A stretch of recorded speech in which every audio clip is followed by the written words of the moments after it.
Welcome to We the Thunder. This ain't your typical podcast. It is We the Thunder After Dark. We've got the Tampa Bay Lightning taking on the Seattle Kraken here in just a few. Don't be confused. It's not the Ravens-Chiefs game. It's the Lightning versus the Kraken here.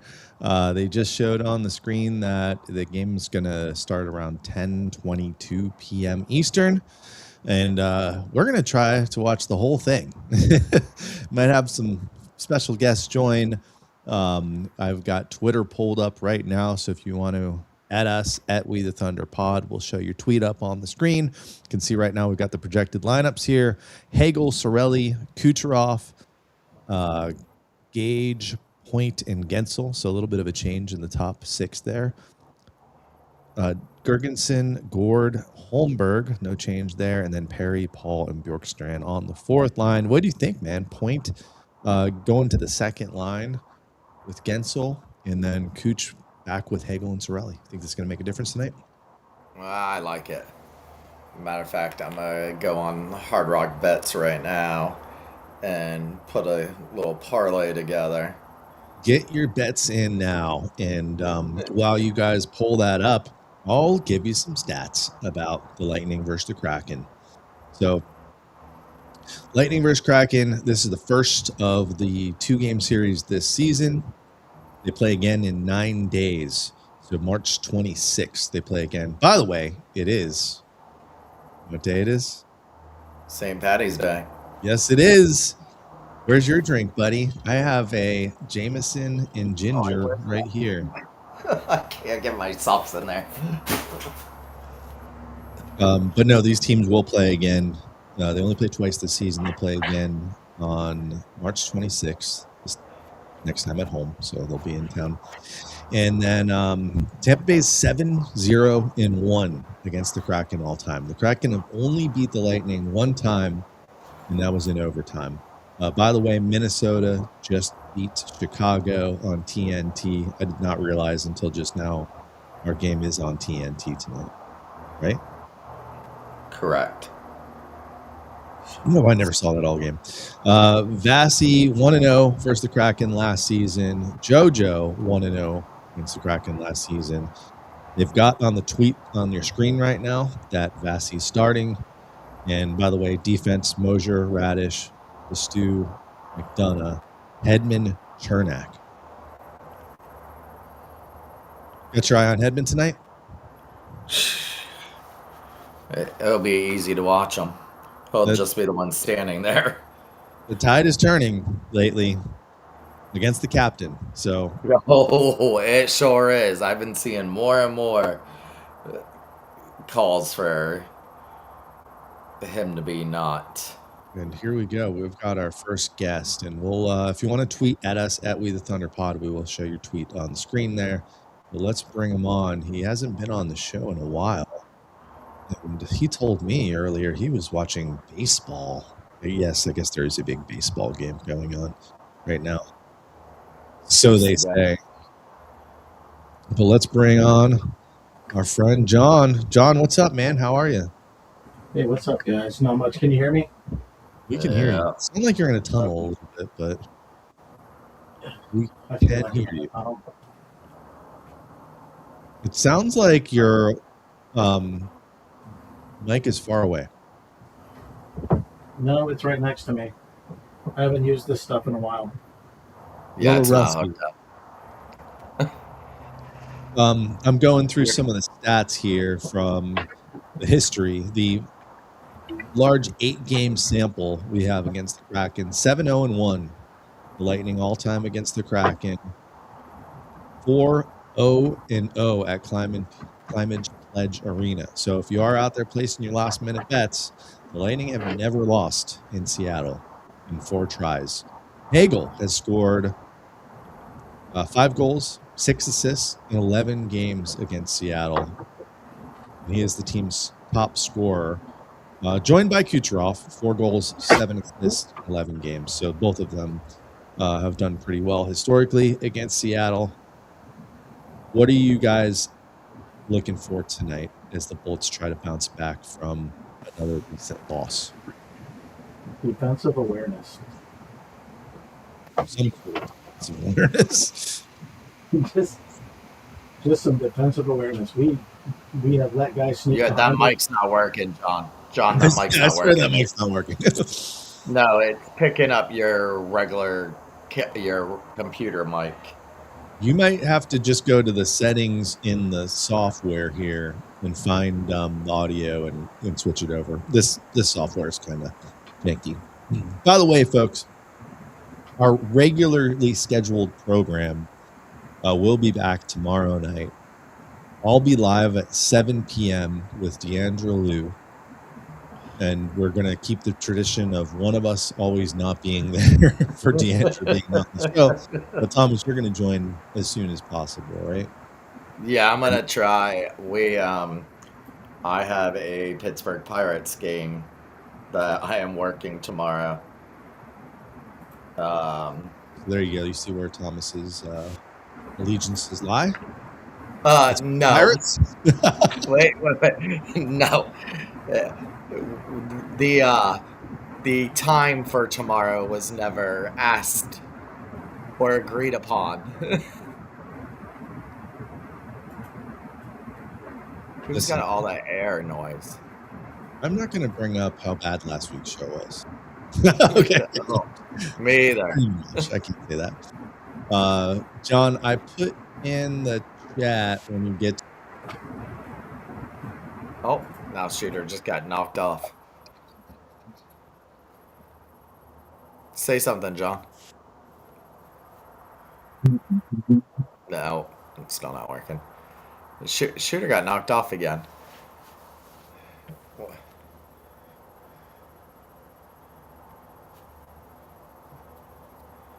He'll be back in a second. I keep getting booted for some There he reason. is. Yeah. Keeps telling me I'm already logged in. I think this has something to do with you, Thomas Schooley. I'm logged into my old one, obviously, because I can't control anything. I don't know why it's doing that. But anyway, trust me. We'll have a tight show ran tomorrow. Don't you guys worry. This always a little loose on We the Thunder After Dark here for these late night games. But we'll see how long we can last. I'm going to put in the chat here the link to the Discord. If you guys want to join on Discord, you can follow along exactly where we are at. I'll just leave it at that. John, you probably want to go to that, and I'll send you a private chat so you can go to that Discord in our group private chat. And then in the comments, if you guys are out there, let us know. But you can jump on that Discord and see exactly where we're at. We'll remind you periodically throughout the game where we're at. We will be behind you. So if you can pause it, time it up with us, and we'll go through several times. If you were there for the gold medal game where we had Tate from Sticks of Fire doing play-by-play, he will not be on here, so there will not be play-by-play unless Schooley or John want to try doing play-by-play, but more of a color guy than play-by-play. Can you hear me? No. No.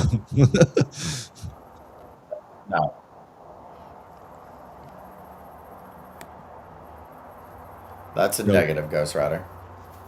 Countdown's still on. 4:30 left until puck drop here. We got a couple more stats to go through before we get there. The one that I've been waiting for a few games now, Gergensen is sitting at 99 goals. He has been sitting at 99 goals for a while. Needs one more to hit 100. If Jake Gensel gets a hat trick tonight, we'll have 300 career goals. That'd be a lovely. Well, they want now. Why? Because he's not playing with Kucherov. Seattle just came out and said forward Eli Tolvanen will not play tonight due to an upper body injury. Okay. Brandon Hagel's next point will give him his fourth consecutive 60-point season. He can become the fifth player in Tampa Bay Lightning history to post 4 consecutive seasons of 60-plus points. Can you guess who the other 4 players that have done this, obviously Pagel's going to hit it. What is it? 4 consecutive 60-plus point seasons. There's 4 players in the Lightning that have done it. Pagel's going to do it tonight. Stammer? Thank you. Cooch? Oh, not Stammer. Cooch? Nikita Kucherov, yes. Hetty? No. St. Louis? Yes. Le Cavier? Yes. And one more. Vinny Crossville. Nope. Right era, though. Always a forgotten Bolt. Nate Thompson? No. Petatenko? Nope. Everybody forgets about this guy all the time. He won a Conn Smythe. Brad Richards. Brad Richards. Did you say Brad Richards? I didn't hear you. Yeah. No. Blame it on the mic. I think you guys were talking at the same time, too. What else? Braden Point has tallied 13 points in 10 games since the team's first game back from the Olympic break. Second most by any Bolt. Tampa Bay has held the Kraken to 1.63 goals per game over the past 5 seasons. That's the best rate in the NHL. The Bolts are negative 1.5 over. Ooh, Team USA's losing 2-0. Venezuela, that's the Baseball World Baseball Classic, or whatever it's called. Yeah, World Baseball Classic. I've been torn whether or not I wanted to. It would have been nice for my work if Skeens had lost a while ago, so that he would be in Bradenton pitching some of these games and bring in Olivia Dunn with him, because then these games would be busier. But today we got our asses kicked with playing Houston, as in it was super busy. So I was kind of happy Skeens wasn't there to bring extra people. Thomas Schooley, baseball guy.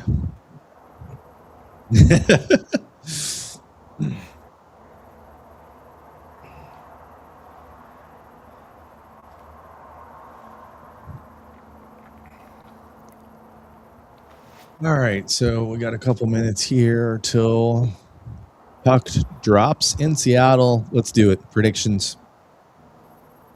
Schooley, final score. Bolts 4-2.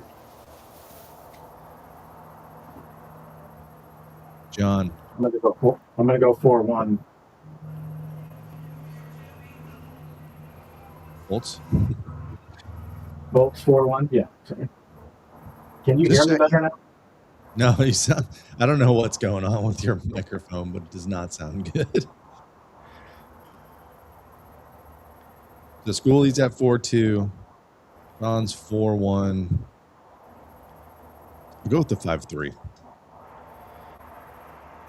And last week I asked Tate to predict his future for what he thought this 3-game span from last week to this week. He said 1-2.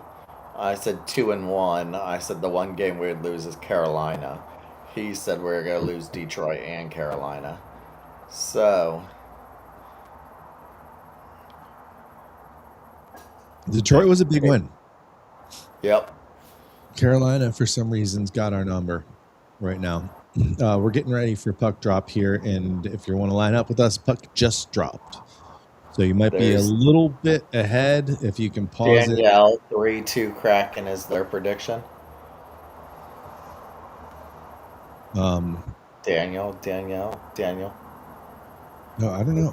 I don't see any comments. I swear you're it's right there in our comments and on the bottom of our screen, covering the Lightning logo. Do not see it. That's weird. You don't see underneath where you put the Discord in the comments? Yeah, it says 3-2 Kraken. Yeah. I don't see any comments because you're logged in as me. Oh no. You must be. No, because he can see it too, and I can't highlight it.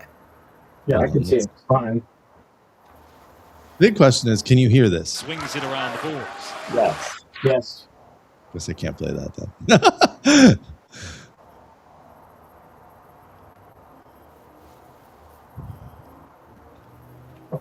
Like, John, do you also see where underneath shooter? Oh, someone else just said, just kidding, 5-3 bolts. Guys, come on.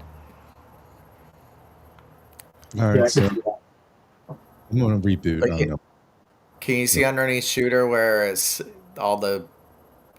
Nope, I think you just rebooted. Yeah, he said he was rebooting. He needs to reboot his whole life.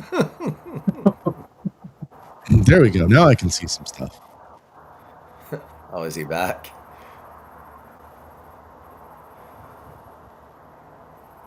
Oh, I thought they had that.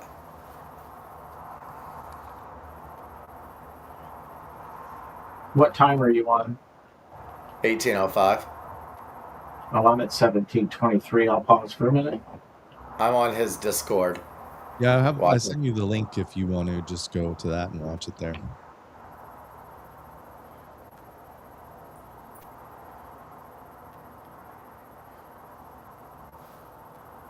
So I moved up so we can see. All right, sorry, I can see your chats now. Daniel 5903. This platform we use is not great. That's the best way to describe it. Yeah. Nice little move there by Destu, who's looking like he's starting to pick up a little bit better, or at least where he left off. I still don't think Destu is super great defensively, but I think the Lightning know that.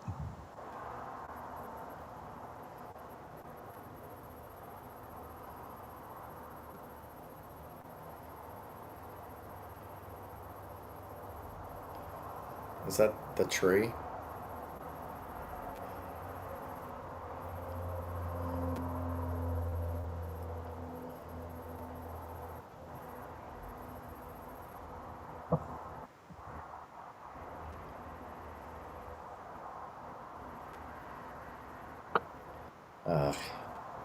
That was Hedman, wasn't it? Or is that McDonough? It's Hetty. Yep, Hetty. Hetty again. Get him off the damn ice. Got him playing with Chernak. Was he playing with Chernak the other night? No. Well, Destu was just on, so I think they just hadn't completed a... There's Moser. On the lineups, they had him playing with Chernak in 30. And then they had Destu and McDonough. And then Radish was first line with Mosier. There he is, the big cat. Hasn't faced a shot yet.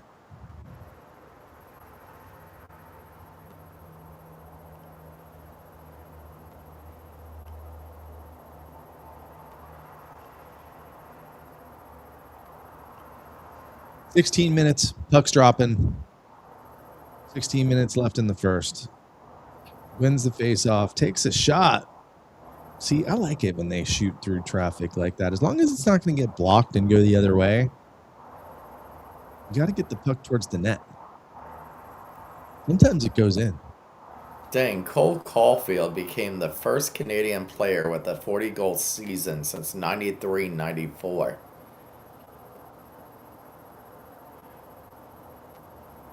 That is crazy.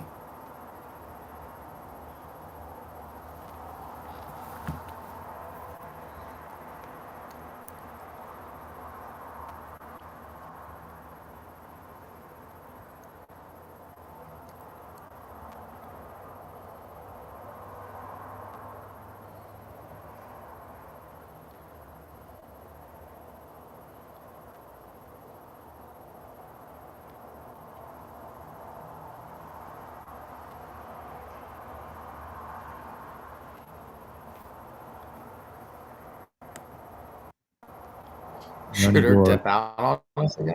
There you are. I'm here. Yanni Gord, do we see him get any points against his old team? I believe this is the first time they played. Yes, they played. It is. And Bjorkstrand, too. It's the first time they played in Seattle since he left, I believe. –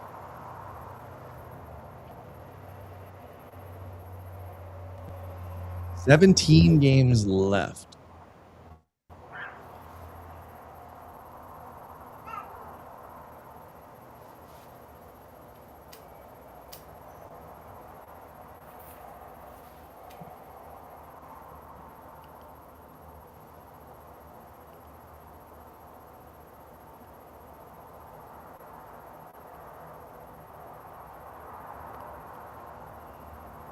Ooh, shot on net and almost went in. Almost got a rebound for Jake. Over to Gage.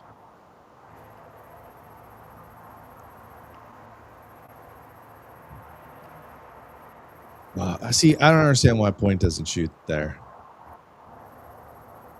I made a comment during the Detroit game. Like right there, you got to shoot it.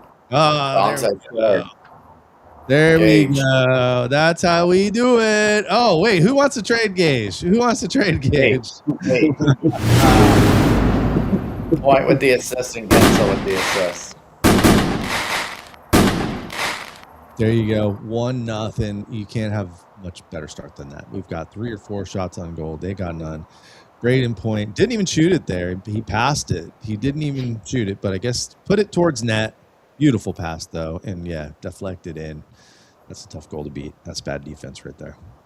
All right, so Bolts up 1-0. That's what we needed. Get that early lead on the road.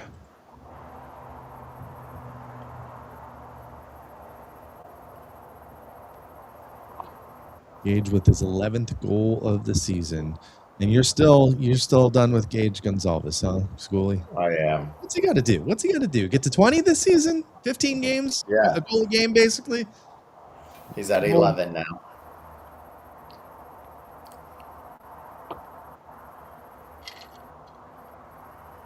I think the most impressive part is the defense so far.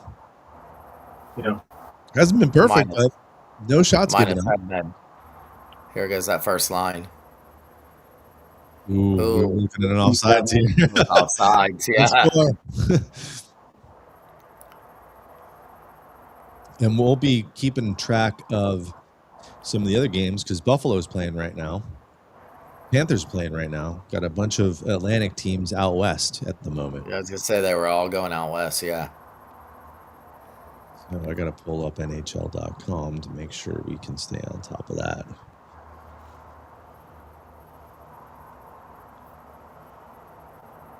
Florida, Vancouver already 1-1. Yep. 13 minutes in. Where is Buffalo, Vegas 0-0? Team USA has just tied it. Yeah, I'm trying to find that game on my other channel here. What channel is that on? I have no idea. I'm just looking at updates on X. 2-2.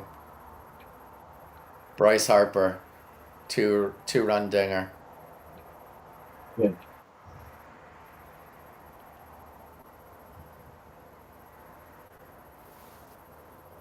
Kate's asking, are we doing a call without him? I don't know if we would call this doing a call. We are watching the game. What the hell? What is those fireworks?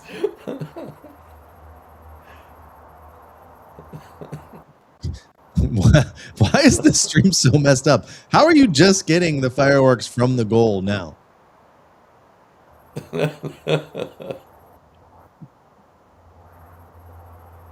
Are you getting them now too, John? No, I saw him when the goal got scored. Oh, Schoolie's got dial-up internet. I think that's part of the problem. We got to get him off AOL.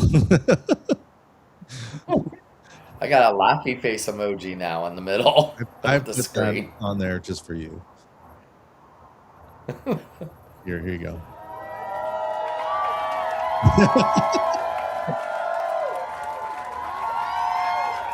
I don't see nothing. I don't see that. What the hell? I think our software is shit tonight. That's what's going on. They're saying something about Cooper. I can't turn it up because you guys hear this, right? Obviously, the longevity with this franchise. Yes. I don't understand why you hear that. You shouldn't. You shouldn't hear that. I'm getting balloons. No, you need to freaking reboot your computer is what you need to do. All right, back in action here. The puck has dropped. There's 13:15 left. JJ Mosier's got it. I'm trying to do my best Tate impression here. I can't call a game though. See, I'm there with you. It's just our feet. Spiritually, you're there with us. Mentally, not so much. And your camera has a low FPS. Shocker. Still, 0 shots on goal for the Kraken. So defensively, I know. I need more. I need more for my Hard Rock bet. It's exactly what. Oh, you wanted them to get shots. This is what John was asking for: some consistency on the defense. So far in the first 7 minutes, that's what we've seen. But we're still in this game. I want to see Yanni and Bjorky score against their old team. That would be cool. But what I was saying before, it is funny how we do talk a lot on this show about players and like call them out for not playing well or whatever, and then all of a sudden they play well. But I was at the airport watching the Detroit game, and that's when I saw Braden Point on like 2 or 3 chances not shoot the puck from basically outside the circle, right? So they weren't close shots, right? They were normally where defense would shoot. But it's like you got a wide open look at the net, like take the shot. You're an NHL player. And then what's he do next period? Scores 2 goals. I mean, he didn't end up scoring them because I think they both got deflected, but still, like, put the puck on the net. It ain't going to go in unless you push it towards the net.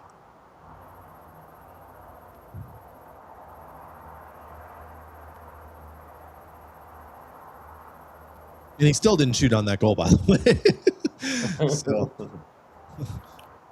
not too happy with this guy.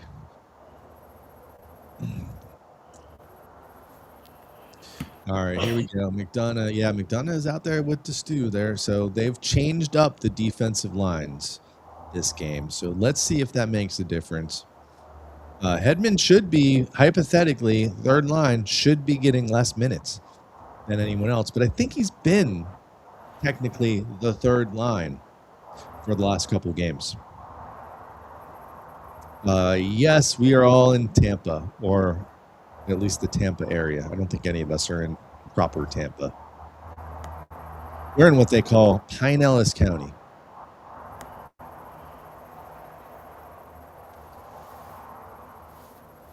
That assist for Gensel gives him 150 points as a member of the Bolts.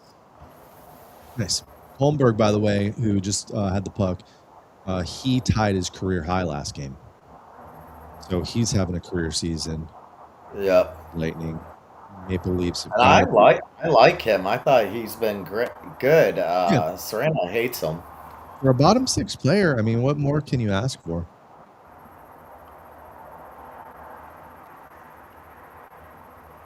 You saw Benjamin Pierce's tweet here. Yeah. He saw 150 points as a member. Yeah. Man, that seems like it happened fast. I guess it's 2 seasons, almost 2 full seasons, right? It was 2 full seasons. Oh no, yes, 1 and 3/4. 15 games from it. That's pretty good. 150 points.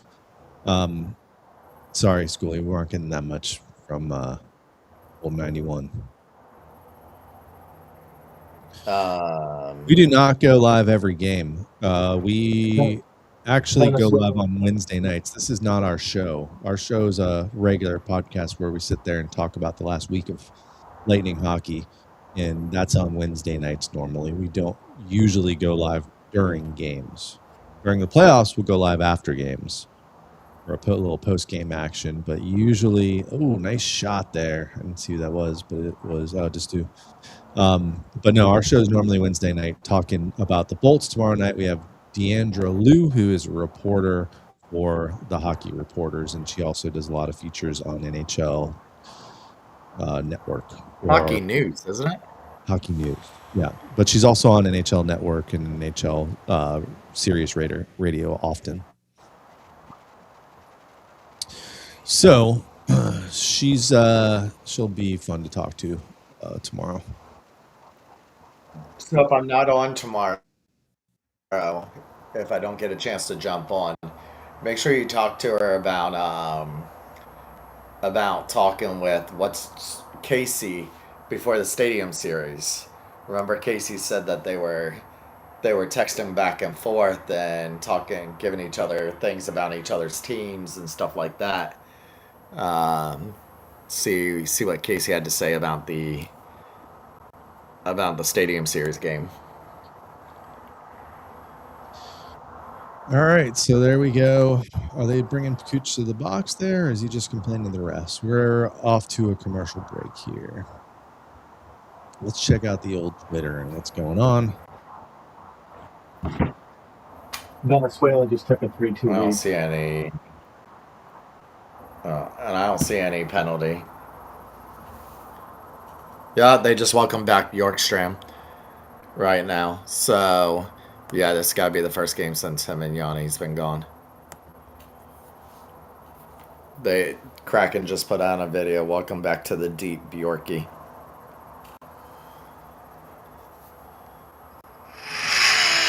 Oliver Bjorkstrand. Finding Bjorkstrand. Shoots! No, not eat. Not eat the fish.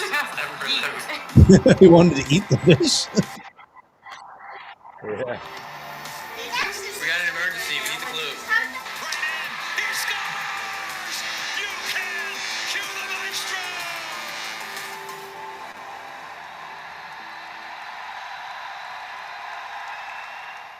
And I said, who's the I highest? can have him back. If you guys miss some, we got a present for you. No, watch. I mean, he's the type of player I feel like who could finally hit a hot streak in the playoffs, and then all of a sudden we're like, well, shit, what do we do? Like, do we sign this guy or let him walk? I think at this point, like, you just let him walk. If you cannot be consistent throughout an entire 82 game schedule, he just hasn't been a great fit here. Yeah. Plus, they're going to need that money. No, I don't know no, if no, they no. go with Radish or take that money and really solidify the top six. You know, the cap's going to go up too, so they'll have a little bit of extra money. And they've got a lot of the team under contract already for next year. So we'll see what they do. I had read something earlier about them talking to or having light talks with Radish, and maybe that gets done before the playoffs, but I don't think that's going to happen. And honestly, Radish hasn't played as well these last 10 games since the Olympic break. And I think we're going to get a power play here, it looks like. They're going to play the slow game here and pack it up and try to get a 6-on-5. Let's see how well they can keep possession. One of the games the other night, right. the other team almost accidentally scored when they had their goalie leave the net. That was pretty funny. Too bad they didn't, because I think that was Carolina, and we could have used the goal in that game. All right, so let's see if we can get a chance here. So far, we've taken it out of the zone all the way back and haven't got it back in. Probably going to get it to Pointer Cooch here. Cooch floats it in. Oh, looks like we got possession.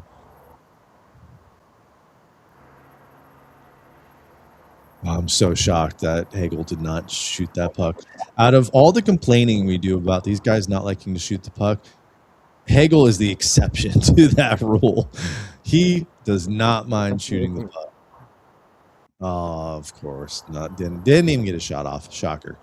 But that's okay. Go on the power play. Point looks like he just kind of misplayed that.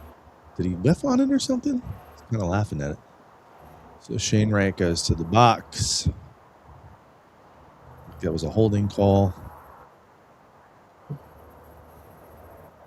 Yeah, a little grab on Yanni, his old buddy. They probably didn't play too much together because Shane Wright didn't get to play his rookie season that much. All right, so 2-minute power play. We're at 7:15 now. Puck just dropped. Bolts on the power play. Win the faceoff on the power play. By the way, Seattle finally got their first shot on goal. They did. Penalty kill, 31st for Seattle. So, I mean, now's the time to get this power play going.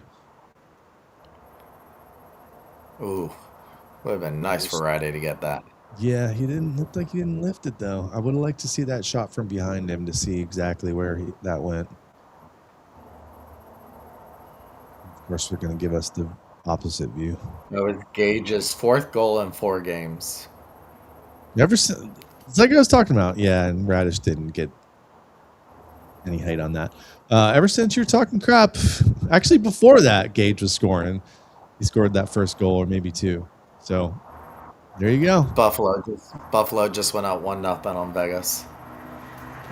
Oh, got the chance there to Pointer, but he did not put it home. I don't know why they never try to put point on that old Stamkos spot where they like to put Bjorkstrand. Oh, and there's a great shot by Cooch, and Bjorkstrand couldn't handle the rebound there, but that would have been a very tough play to make. Still got possession. 1 minute left in the power play. Back to Bjorkstrand.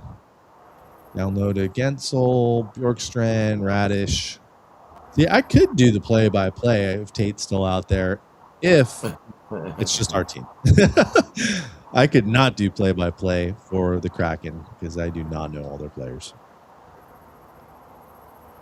So Hedman's out there. They must have brought out the second pair. The second unit. Yep, Sorelli's trying to bring it in. Can't. Cleared out. 21 seconds left. If you're out there watching and you want to join the Discord and see exactly where we are for the game, let us know. I can put that in the chat. That looks like another penalty. We're going to get a 8-second 5-on-3, 7-second 5-on-3. So 2 consecutive power plays against the number 31 ranked team in the league. Are we going to get a little commercial break here too? A little regroup for the power play 1 unit? All Hagel there, trying to go through everyone and gets tripped. Good. Here's the chance here by Pointer. Let's see what happened. I think he nicked the post there. And then here, this is going to be the rebound play where Bjorkstrand, yeah, that was a tough play. Bjorkstrand wouldn't have got that. Cooch is pissed he didn't score. He must have saw open net. Cooch is pissed at everything. 5-on-3, wins the face-off. Got to make him pay here. Get the shot off, guys. And it goes off Sorelli. Cooch shoots it off Sorelli. Nice. So still in power play for 140. Cooch takes a shot, rebound to Point. Doesn't get much on it. Still gets the rebound. And Cooch just gives it away. Yeah.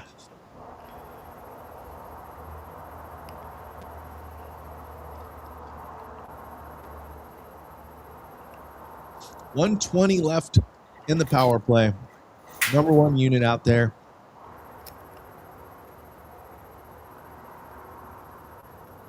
Cooch is in his head already this game. Yep. Which is not a good sign, but usually ends 1 up. 1 minute left in the power play. Nice entry by Jake. All the way around. Oh, and Cooch loses it. And they're going to get a shot off here, but nice save by Vasi. 40 seconds. Huge mistake here if they can't get a goal on 2 consecutive power plays against the number 31st ranked team. And there's going to be another chance. That was for Hedman. Hedman can't turn around. No. He's too slow. Where is it? Where's the puck? In your fucking skate, you tree. He reminds me of the last 2 years we had on Matthias Owen. And in typical fashion, almost scores there on the power play. And Perry just got a penalty. Is it Perry or Sorelli? It was Perry for high sticking. So there you go. That's how a game turns upside down. You get 2 straight power plays against a crappy team, and you don't do anything. You don't score that goal to get the 2-goal lead, and now you give Seattle a power play. So the PK needs to step up here, keep them off the board. Love the white jerseys. You don't hear that too often about the Bolts. Except Stadium Series, the first Stadium Series jerseys that were white. All right, so those rankings. Corey Perry in the box. Bolts can't win the face-off, but able to clear it out. I guess we're missing a heck of a baseball game here, but are you watching it, John? Yeah, You got it? Yeah, it's 3-2 Venezuela. Bottom of the line. So it's all right. Keep Yeah. us posted. There's no I'm sure out. it's an exciting game. I can't get into baseball. I can do baseball in the playoffs. And the stakes are high. But I know this is a similar game, but go USA. Hopefully they pull it off. Oh, we're gonna get a breakaway here. No, Hagel can't get anything going. Smart play, dumps it in.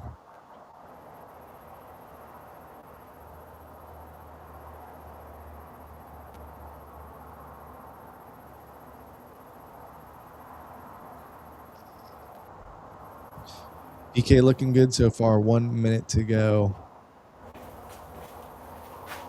Can't really get anything going so far.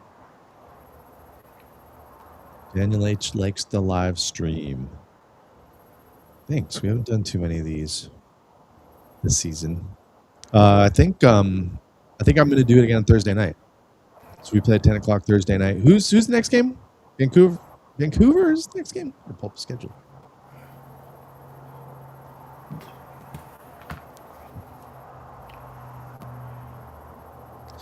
Saved by Vassy. I feel like I need totally different sound effects for these streams, though. Like I need the Vassy growl, right?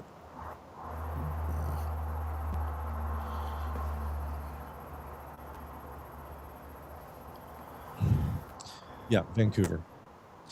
So yeah, I think I'm probably going to go live at 10. And Tate said he might be able to do play-by-play Thursday, 10 o'clock game versus the Canucks. That's a must-win. You got to be like Kraken. I had this one as should win.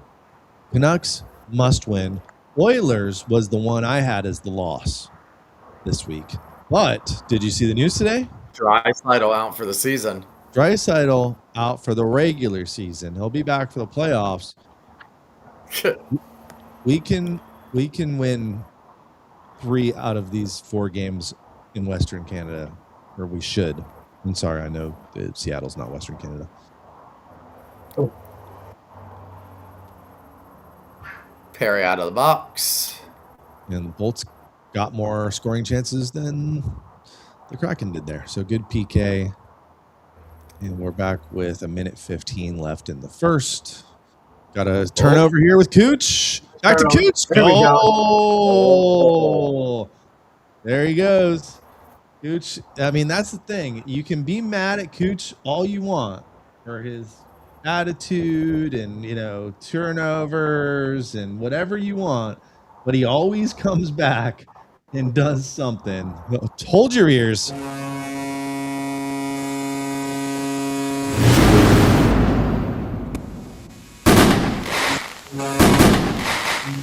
That was a nice play. Tapped it in. That is how you score a goal. So beautiful play there. Nice job getting it right back to him. Who was that? I missed it. No, with the assist. I thought it was Sorelli. Was it Sorelli? That makes sense because Sorelli is playing. No, I don't know it's if you were on.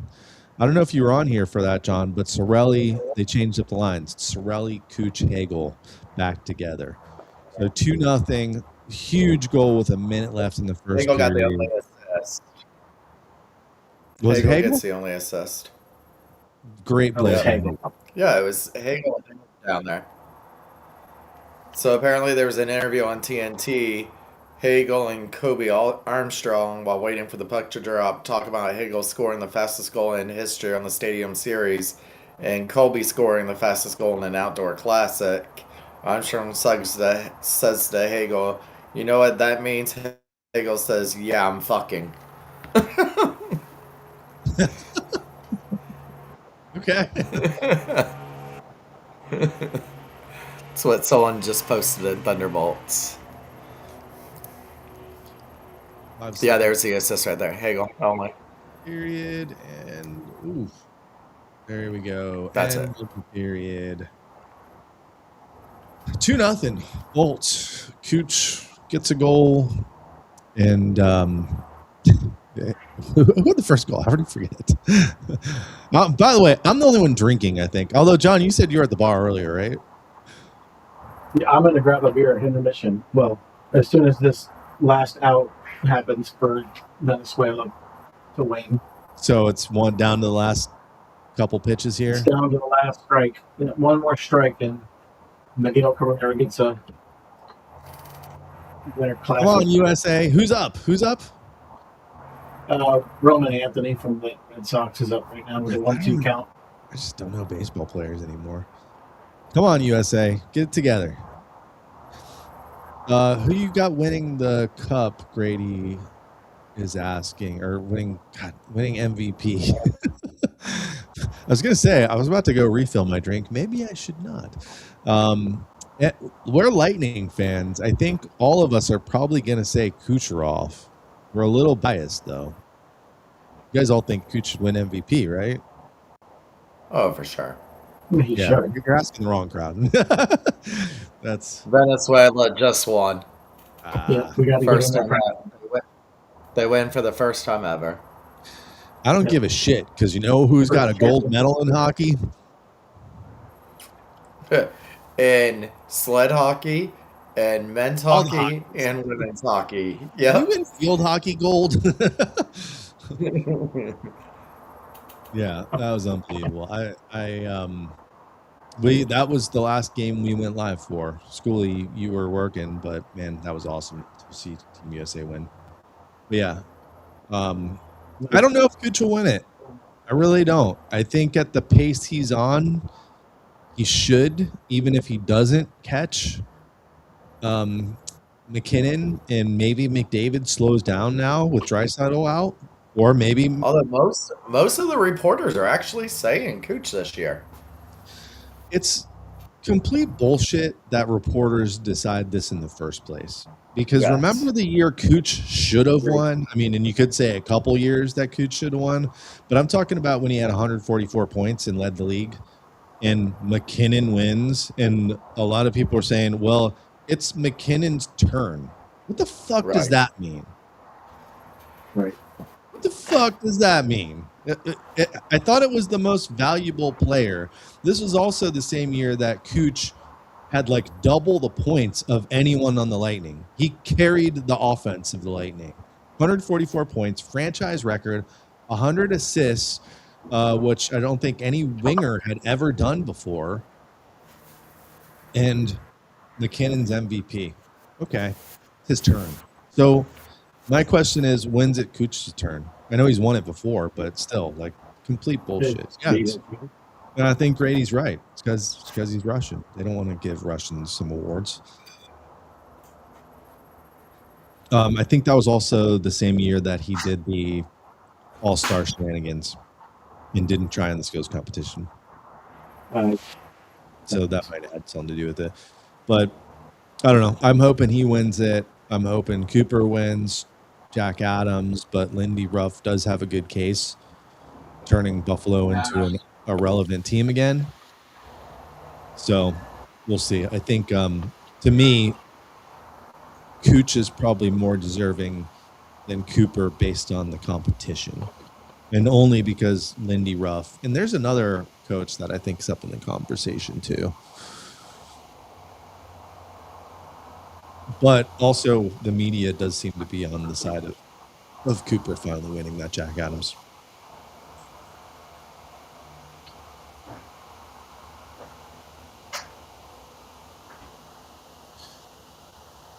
Gage, that's right. Gage had that first little tap in Yeah, goal.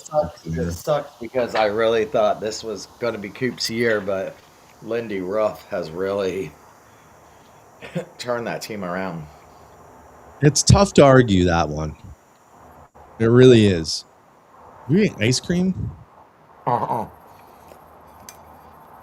Strawberry cheesecake. Late night snacks with Thomas Schooley. From Detweiler's.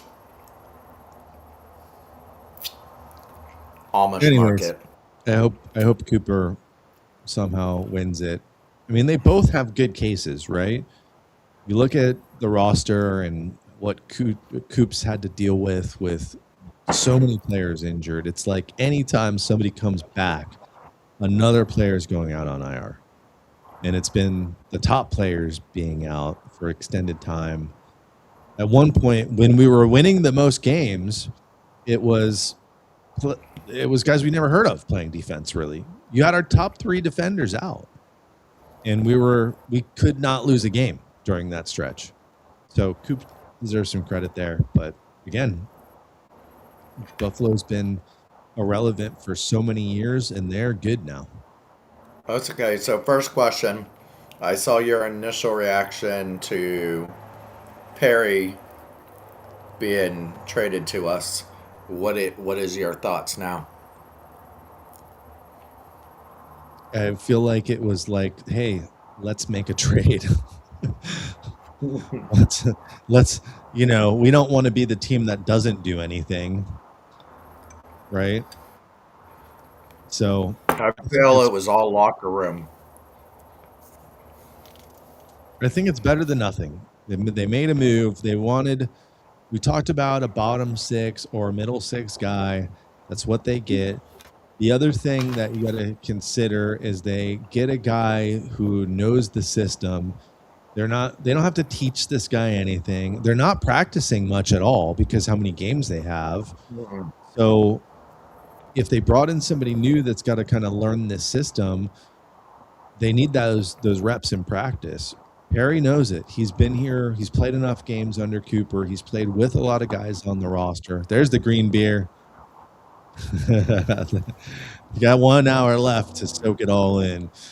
St. Patty's Day. All right, any of you guys Irish? I thought Old Schooly? Yeah. Wait, we got to change our names. I'm O Shooter tonight. I think that it was all locker room presence. We heard it back before when he was with us. Stammer mentioned it. McDonough mentioned it. Some of the younger players mentioned that Perry was a great voice in the locker room. When he got traded, that was one of the things they said was his voice in the locker room. And I think that's why they brought him back, because I don't think Hedman's a big voice in that locker room. Yeah, but also Stamkos and nobody else ever claimed that he was a huge voice in the locker room. No, and he said he wasn't. Yeah, I mean, he said he was not. Some captains lead by example. So I know you're just on your Hedman campaign to get him traded in the offseason, but I think who's going to take that contract? I think we're riding out the Hedman game. I am driving the Hedman hate train. Choo choo. Listen, we've noticed it. He's physically bigger.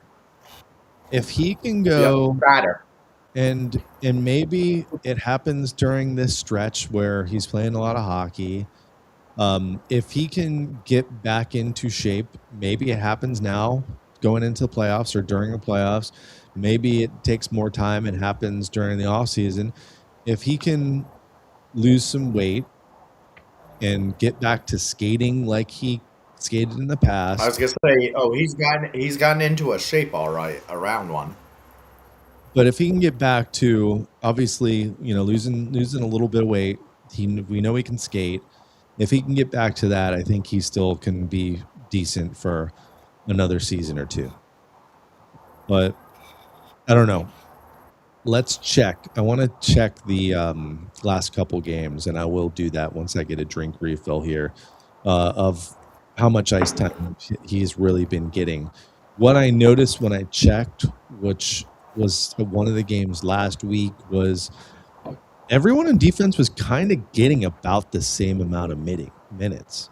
Like, it was spread out pretty evenly. So it'll be interesting to see if his minutes start to drop, because you can tell there's people that are starting to comment on it, on X and Twitter and Facebook and all that stuff. People are starting to notice, and I'll give you credit, Schoolie. You were one of the first people that pointed it out. He's so much like Zdeno Chara at the end of his career. So much comparison. And then the other thing is this World Cup of Hockey or World Hockey Championship just rushing into play. No, they're not going to play anytime soon unless they end their war. No, I think this tournament does not have to abide by IIHF. So Team Russia is allowed to compete in this. I don't know. I don't know what I'm talking about, because there's other countries involved in war now too. So gonna take them out. Yeah, I think they get a chance to Stanley Cup matchup. I think you get to see Avs. I think it's Lightning versus Avs.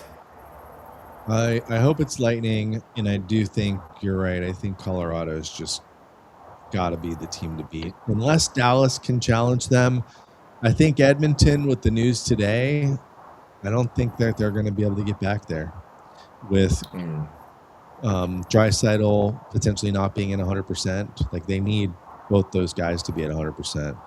So, yeah, I'm with you. If I'm doing my bracket today, I'm putting Tampa in Colorado rematch 2022. This time we'll have Braden Point, hopefully.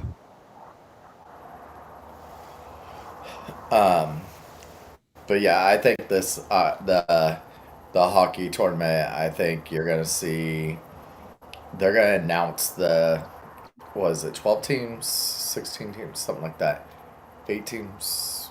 It's not next year, right? It's 2 years, at a later 2 years from now? It's in 27, 28. Yeah, 28 is when it's gonna happen. Which So was weird that the All-Star game. Yeah, Prague, Edmonton, and Calgary are the threes that's going to host it. When do we get any chance of some sort of international hockey in Tampa? Can they not do it because well, not even that. I mean, okay, so it's going to be Team North America, obviously. So why are both the North American host cities in Canada? Yeah, we're the gold fucking medal winners here. I'm gonna get a refill. Right? I'll be right back.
Did they say what Draisaitl's injury was? No. I saw the hit a couple times. I couldn't pick up what it was.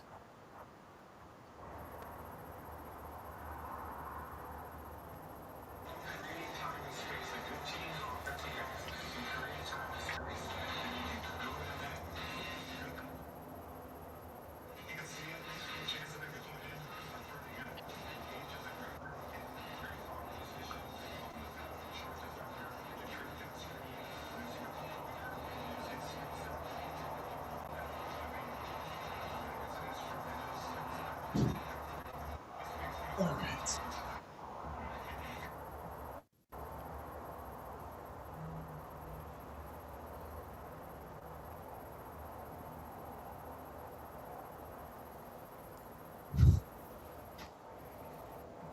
Daniel's tired, guys.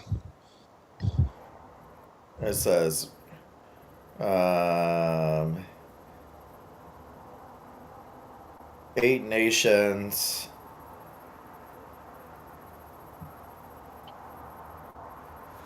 February 2028.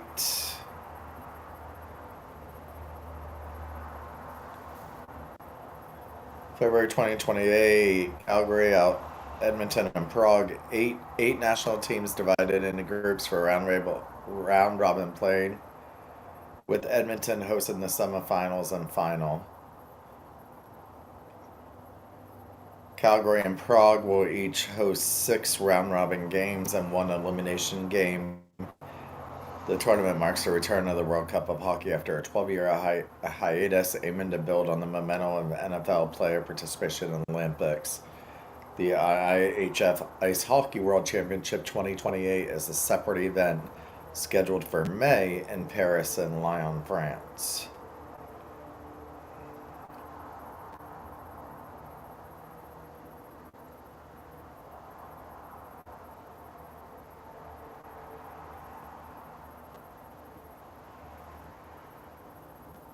I'm setting up the score bug again instead of our manual bug. Let's see if it works this time. Now that we know that your internet sucks. By the way, Buffalo up 1-0. Second period has begun there. Vancouver winning 3-1 over the Panthers. Are the Panthers completely done? No, not mathematically, they're not. It's gonna happen soon, though, right? Yeah. John, you need a light like mine. That's the one thing, Daniel. You wouldn't be tired if you had the light that's shining in my face right now. So it says, since the invasion of Ukraine, Russia's been banned from international play at all age categories by the International Ice Hockey Federation. The IHF has cited security concerns. Russia's participation in the World Cup of Hockey has been a source of fierce debate, with some arguing a true best-on-best tournament must feature the Russians. Entering Monday's Game 3 of the NHL's top 20 scorers were Russian-born. Nikita Kucherov, Kaprizov, and Panarin. Russia might also have the world's best goaltending trio in Vasilevsky, Sorokin, and Shosturkin. And That said, concerning over how to integrate Russian players in an NHL-led international event in opposition from countries such as Finland were major reasons they did not play in the 2024 World Cup of Hockey, was scrapped in favor of the 4 nations. The NHL is not obligated to recognize the IHF ban for its international events, but Bettman has indicated that the league will follow what the international community is doing in terms of athletes.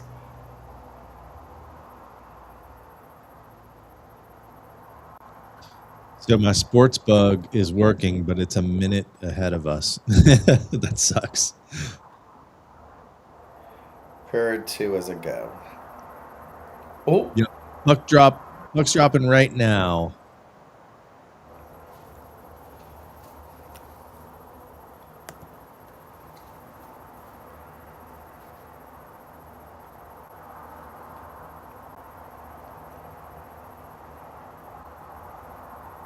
So on to the second period. McDonough DeStu starting with Yanni in that third line out there to kick it off. It looks like a high stick right there, but it might have been a follow through.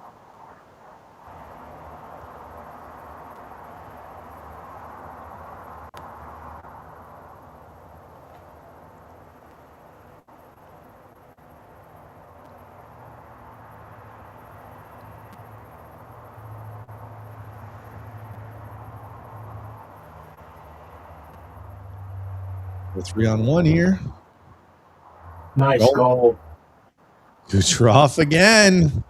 Ooch. Too easy.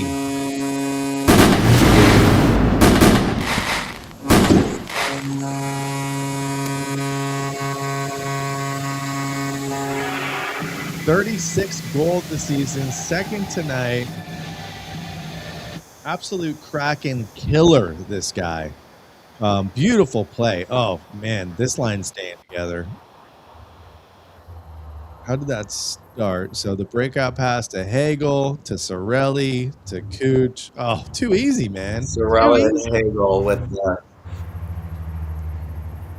New triplets line.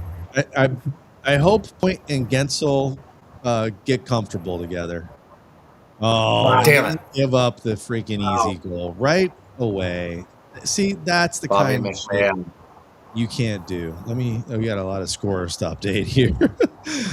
Didn't even get a chance to McMahon update and the score. Beniers.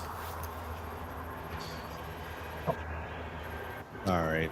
How did that happen? Like that's the kind of stuff that can't happen. Pretty much right off the face-off. Who was that? Radish tries to dump it out, gets caught, Yeah. and then out of position. And I'll tell you what, that's not going to get you a contract extension this week. Vassy can't. Right over Vassy's shoulder. Yeah, that's not Vassy's fault. You got to clear that out. I mean, also, you have to give credit sometimes to good plays made by the other team. And that was a pretty good play by Seattle. To keep it in, to get the pass over. You see that went right through Hetty's legs. Oh my gosh. He reminds me of Corey Cross. Ooh, deep cuts.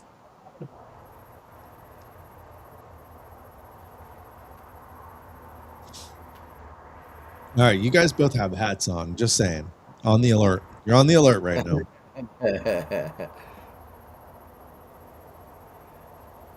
Good, at least this one I'll get back. You can get your hat back at the bench if you wait for it, right? If you go down and wait. Yeah, guest services. All right, so good thing they got that quick goal. The Bolts, that is. 3-1 we can live with. I feel like one more goal and, well, I don't know with this team lately. I'm going to say, feel like one more goal and you get a 3-goal lead in the second period that you'll put this team away, but not the way things have been going lately.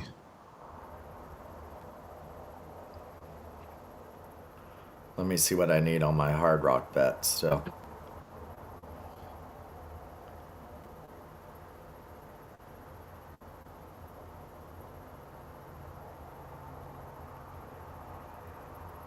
Saved by Vassy. A little fisticuffs going on here. Stu takes the late shot there.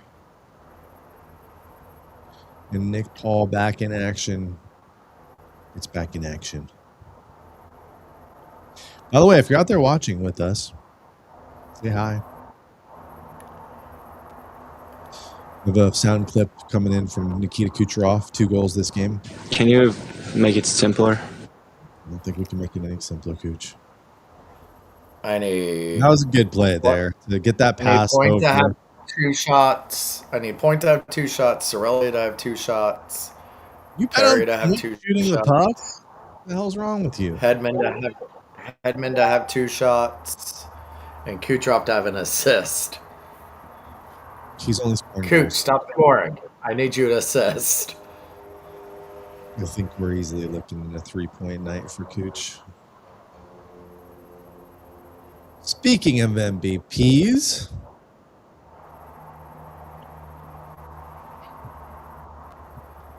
Ugh, bad turnover. first line's back in there. Oh, Here we go. Is he going to get it up? Oh, I didn't realize they had another defender there. Nice pass. Oh, but it was a little hot to handle there. Almost right back in the hands of Cooch to score another one there. Yeah, now I I need him to get an assist. don't think this first I'm line's player changing anytime soon.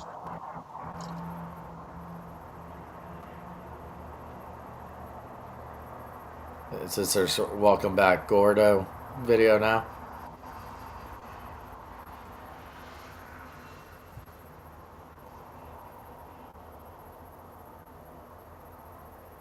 Nope.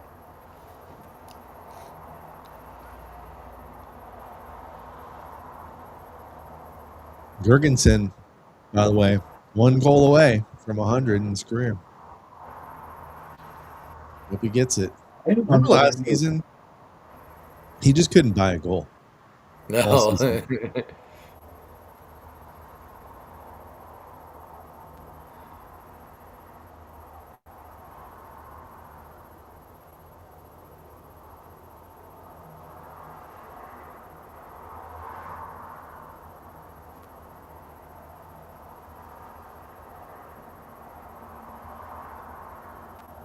There we go. Oh, Get him on that, guys. Yeah, 3 goals on 10 shots is not a bad percentage. Another shot. I do think we need this third line to not just be the shutdown line. They got to score a couple goals in the playoffs. Yeah.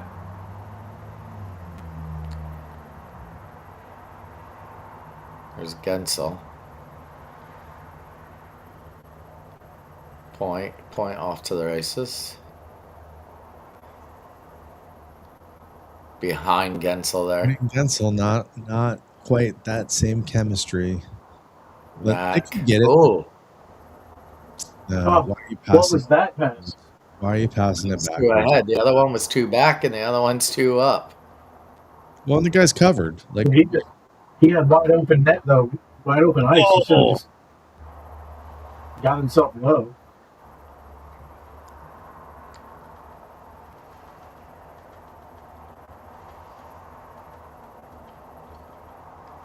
it does feel like the offense is buzzing a lot more than they have been the last couple games. I guess the Detroit game was a bit of an exception there. They played okay in that game. Look down, bro.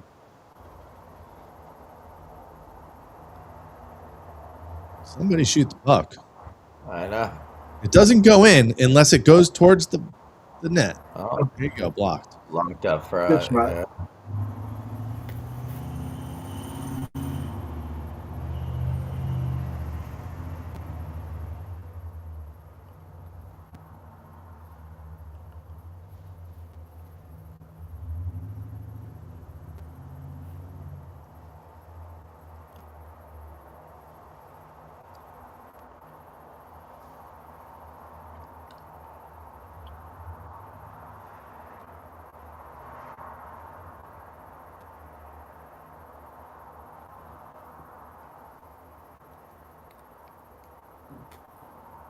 I'm looking up some ice time for the last couple of games here.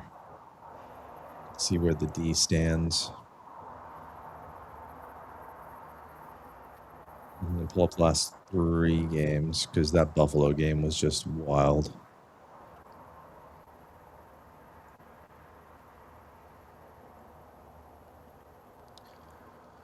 All right, Radish, nice little pass there. Got the first line in here again. Hagel to Cooch. Mosier misplays it and keeps it in though, and shot blocked.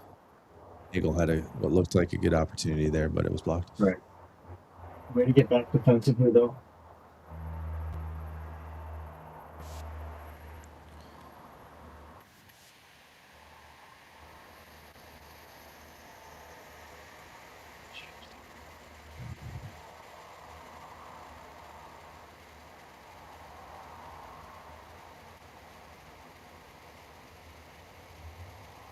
Oh, Ooh, right. that's a board.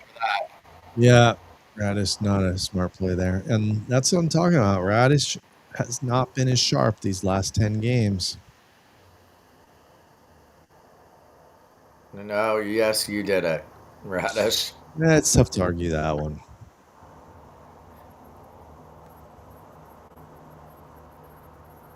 Also, let's see.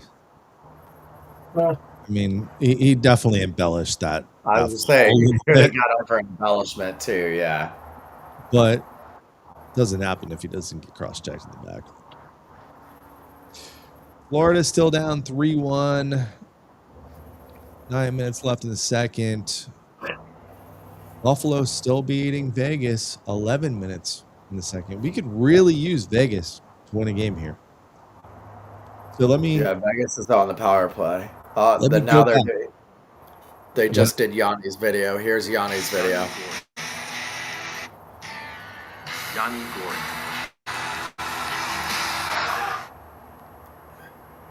Oh, You hit. I hate this new iPhone. Yanni Gordon.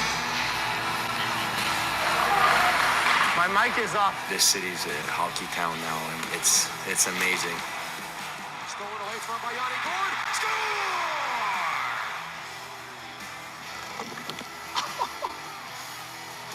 That looks sliding around.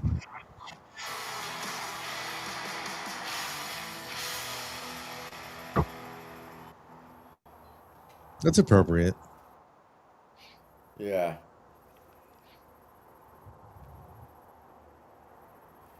Not too long. Jenkins with assist was also his 70th point of the season, making him the first player in Tampa Bay Lightning franchise history to reach the 70-point mark in each of their first 2 seasons with the Bolts, according to Benjamin Pierce. Well, and we saw Hagel get a couple points tonight as well. So Hagel hit 60 points for the 4th consecutive season with the Lightning. So he's up there with Kucherov, Richards, Lecavier, and St. Louis. Didn't I hear you and Tate talking about something with Hagel? I said if we do not win a Stanley Cup in the next 5 years, would a Hagel or a not only Hagel, but any of the trades made during this time, a Paul trade, would that then be considered a bad trade? well, no, because we won 2 cups with them. No, we did not. Hagel. Hagel was not Hagel- on any of the Stanley Cup teams. No, Okay. it was Coleman and Goodrow. You're But right. It was cold. Yeah, you're By right. that logic, then 99% of the trades are not a success. Then I agree, but that isn't. What do you grade a trade on? well, I mean, he's going in the Lightning history books with 4 of the other greatest Lightning players based on his stats for the last 4 seasons. I'd say that's a win. But I said not just Hagel. I mean, we could go with Paul. We could go with anybody that's been traded within the last couple of years. I mean, he just said he was. We were talking about the Tanner Jeannot one. He said that that's the only bad trade that JBB did. And although I think the Tanner Jeannot one was bad, if you look what the pickups also were, you know, you could go that to what we traded for Hagel. The ultimate goal is to pick up a player and win a Stanley Cup. So you can't judge Jeannot's stats against someone like Paul when Edmund just got popped. he in the wasn't mouth. here that long. Huh? Edmund just got popped in the mouth. Yeah, he get clipped out high in the corner after the puck cleared. Keiko got him up high, but no called. Yeah, we're not getting calls like that this year. Maybe that means Hedman misses another 4 games. Can we get Hedman out 12 games? You don't miss games for getting hit in the mouth. So really, there's no call on that? Did I miss No. something? Was it our guy's stick? How do you not call that, though? It must have been our guy's stick. Couldn't you challenge last year? A missed high stick? I don't know how you missed that, though. Like, high stick and the delay of game are like the two calls you can't just miss. That's crazy. Okay.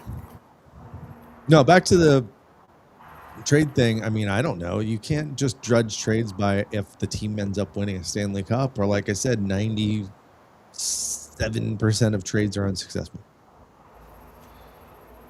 Correct, but what do you grade them on? You can't grade trades on anything, really. It's all that was the my team has thing is- continued to be successful. I think the last year, and the year before, Who decides what's a good trade and what's a bad trade? I mean, unless you're comparing the same amount of games played for the same exact team, you can't really. Do we think Jeannot's trade was horrible? Yeah, but if you see what we ended up giving up, and you see what the draft picks were used for, you got maybe one good player out of that. And there's They one. just scored. 3-2 power play goal, and that's why you can't fucking miss that call. No power play. There was no power play anymore. It was over. I mean, that was the tail end that helped. No, but we'll be on a power play. We would have been on a power play had they not missed that goal. Had they gotten that Hedman call, yeah. That's why you watch Show Cooper right now. Let's see what happened here. Oh, who's on the ice? But he has no business getting in here. No, that's a bad play by Hedman. Go ahead, reach. Look at that. That's horrible.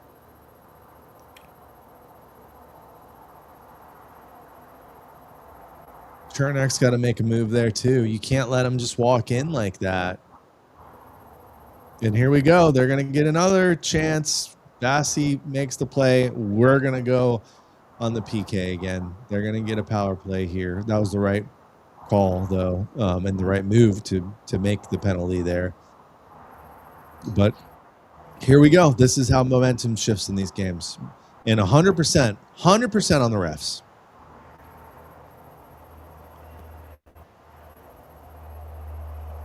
They're still with the puck and getting this extended now 6-on-5 chance till we touch the puck.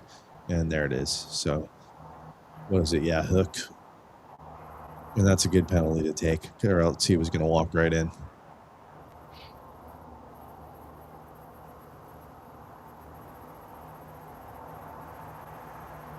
The Stu, there he is. Also defensive liability. Vassy with a huge save there. If I think that was McCann would have got it up, he would have scored a goal. Wow. We're going all on right. PK, right? What? Yeah, they got a power play. We had a hook there.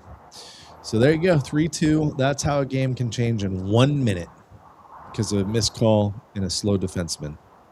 Eric put, it's too late for Eric. Eric said Seattle with a grade A right off the bat, and Go Bolts will head back to the power play.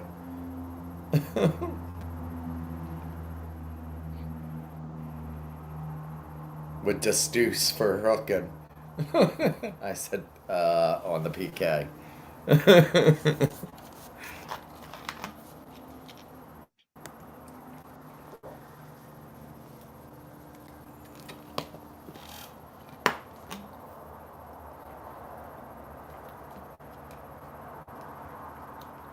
Oh, that's frustrating. See, I like our broadcast because we would have got the shot of Cooper there lighting up the refs. So let's look at some ice time the last couple games here while we have this commercial break. Last game was Carolina, 4-2 loss. Who do you think led the team in defensive minutes? It's 3-2, Brady. Defensive minutes, McDonough. Radish, 23 minutes. I was Followed going to by say, McDonough or Radish. Mosier at Because of the 20. PK. McDonough, Hedman, the Stew all split at 18. Chernak a little less at 16. Real quick, we'll wait. Well, his average was down because he got hurt in the one game. I got to refresh because I don't think I'm seeing chat right now. So hold on a second. The last one is it 3-1 or 3-2 by Grady?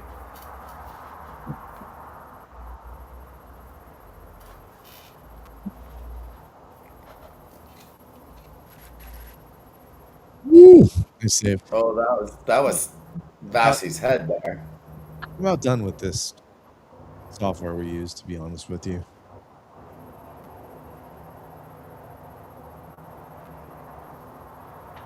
First of all, I don't even know how I'm controlling the stream and can just refresh my browser. Like, wouldn't that kill the stream?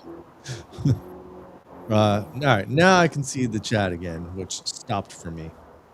And I missed someone from Brazil. Damn it. I never want to miss people from Brazil. And Esteban.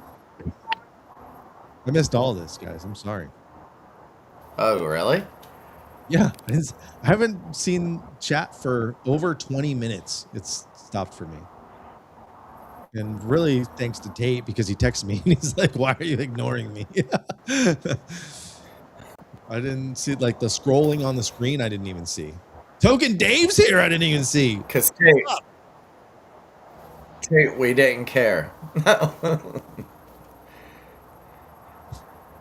Why do I hate Hedman? Because he's slow as fuck. Did you not see that goal? I don't know if I'm putting that goal all on Hedman, although that was his portion of the ice to defend. It's just noticeably not good with him right now. I can see the chat now. All right, 1 minute I was worried.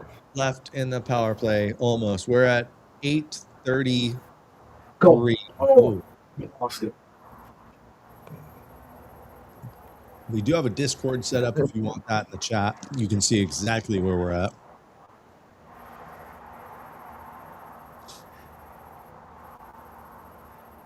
That's a good question. Is Teddy hurt or just slacking? I think it's a combination of both. I think he had surgery, so he's hurt. And you probably weren't here earlier, but he's noticeably heavier. And that does affect your play.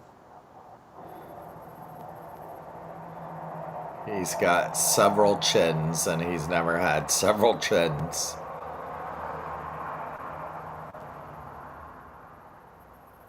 And they say pulled groin or whatever, but I think he got benched for Sweden. Dassie at this point keeping us in the game. They're catching up on shots here. 5 seconds left in the power play. 7:36 left in the second period. 3-2 Bolts. But the tide has shifted towards the Kraken. And who was that? Was that? Oh, that could have been goal 100. Gerg. Did he didn't get hurt or anything there? He just lost that.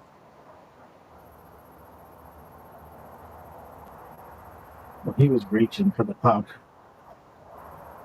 trying to avoid goaltender interference.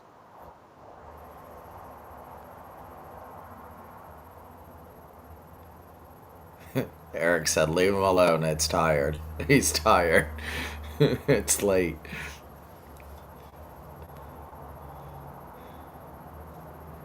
I would be way more tired if I was just watching this on my couch by myself. So I'd be watching police body cams, which is my new addiction. Oof. Oh, Massey, another save. Massey, another save. Now Seattle has overtaken us. More shots than us, yep. They need to get out of this period quickly. And I'll remind you, this all may have been triggered because Hedman was high-sticked. Clear and obvious, unless we miss something, because we're not listening to the broadcast, no call. Would have taken Seattle off the power play. We would have been on the power play when they scored the goal to become within one. And that's how referees can change a game. Bad refereeing. No. Bjorkstrand just can't freaking score here. Come on, if we talk enough shit, he'll score, guys. Come on. Let's Perry, you're shitty. Paul, you suck. Oh, you haven't scored in months. Bjorky, go back to Seattle. Stay there.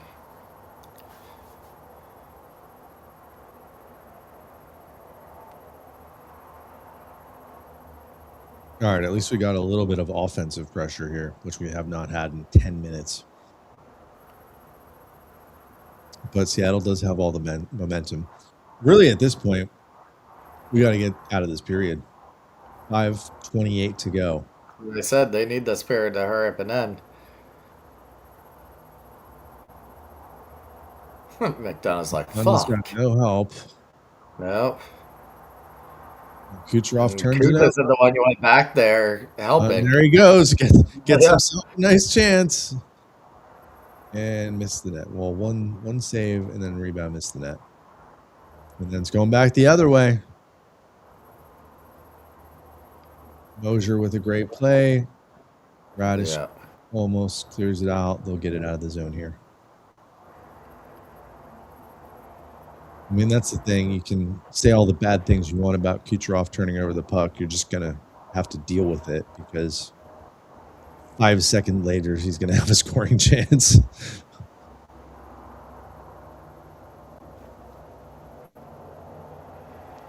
I'll take those chances.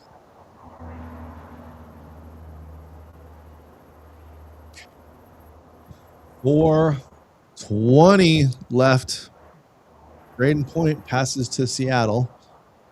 And so, who was he passing to there? Like, was he expecting to pass 2-3 people? Hey, Braden Point, why not shoot the puck? Why not shoot the puck for Thomas Schooley, who needs you to shoot the puck at least twice tonight? Come on, man. I don't understand why he doesn't shoot the puck anymore. Me either. You're seeing what I'm talking about now, right? Oh, He's I not shooting the know. puck. Yeah. It's like he'll only shoot if he's directly in front of the net. Win the face-off here. Gage over to Victor Hedman, who misses by a mile. That's 2 good passes by Gage, though. Gage has been very good lately. Obviously, scoring goals. And he's earned his spot on the second line here. 4 goals in 4 games. Yeah, but he's got to continue. He's got to keep scoring. This line's got to figure out how to keep scoring goals. I know they already have won this game, but they've got to be consistent. And again, we pass right to the middle of the ice to Seattle and give them a 3-on-2. That was the big Swede. End of the second for I was going to say Vancouver that and was Florida. Hedman. 4-2 Canucks Buffalo's still up 1-0. at the end of the second. Yeah, UPL is stopping a whole bunch of breakaways from Vegas. I keep watching the tweets from the game. Oh, Vegas is getting chances? Yeah. They've had like 3 breakaways on him. Well, we could really use a Vegas win tonight. And we won it in regulation, too. See, my only problem with Holmberg, and that's a great play to stay with the puck and everything, but he's a little bit slower than I would like him to be. He's not the quickest guy. And Destus gets beat. I don't think Vasi got a piece of that one. I think he just missed the net there. We're tied in shots, though. Next goal in this game's massive.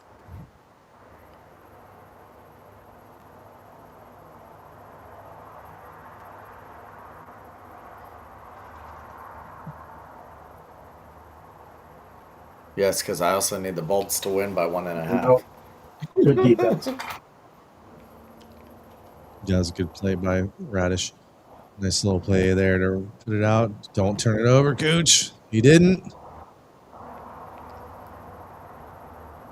No, instead Hagel did. Well, now all of a sudden this line's kind of gone cold this period. Besides that beautiful play. I wonder if they switched who's covering or who's playing against them. All right, so here's Hagel, Sorelli. No, Paul's out there. Oh, nice pass. Oh, nice. Oh, was that Paul that got stopped or Hagel? Hagel. Oh, Hagel. That The was a goalie good, just made a nice line across the crease, though. That was good. Yeah, good stop. Because it looked like he had it pegged in the corner there. That was shot. Grubauer, though. That's typical Grubauer. Yeah, he came across the crease perfectly.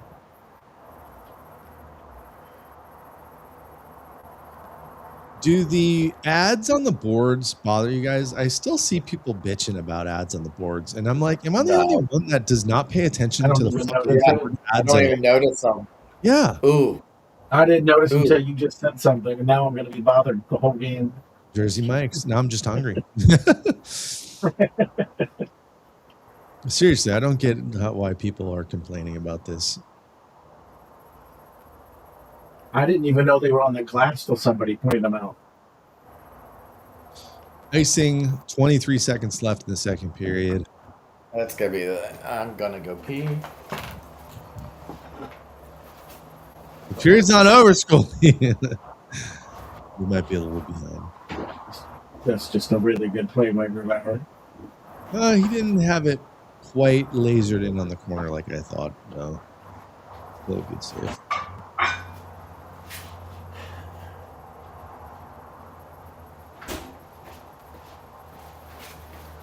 $23 seconds. By the way, do either of you guys have a Winn-Dixie anywhere near you guys? Yeah.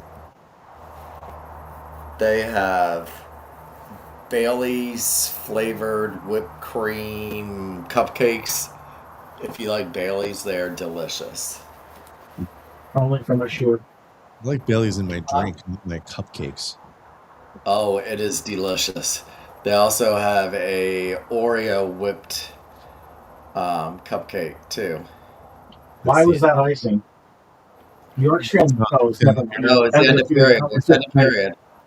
I was like, Yorkshire definitely had him at the hash mark. All right, I'm going to take a break and go pee. 3-2. Bolts win. Well, Bolts winning. Let's go back to our predictions here while these guys all take a little break. Well, we said 4-2. Yeah, you said 4-2. Definitely still in play. John said 4-1. That's out.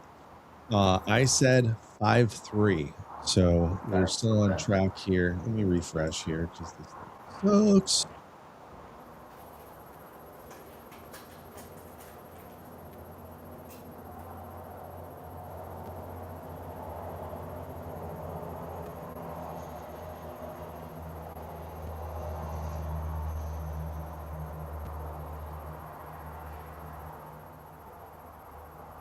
Live on TNT and HBO Max.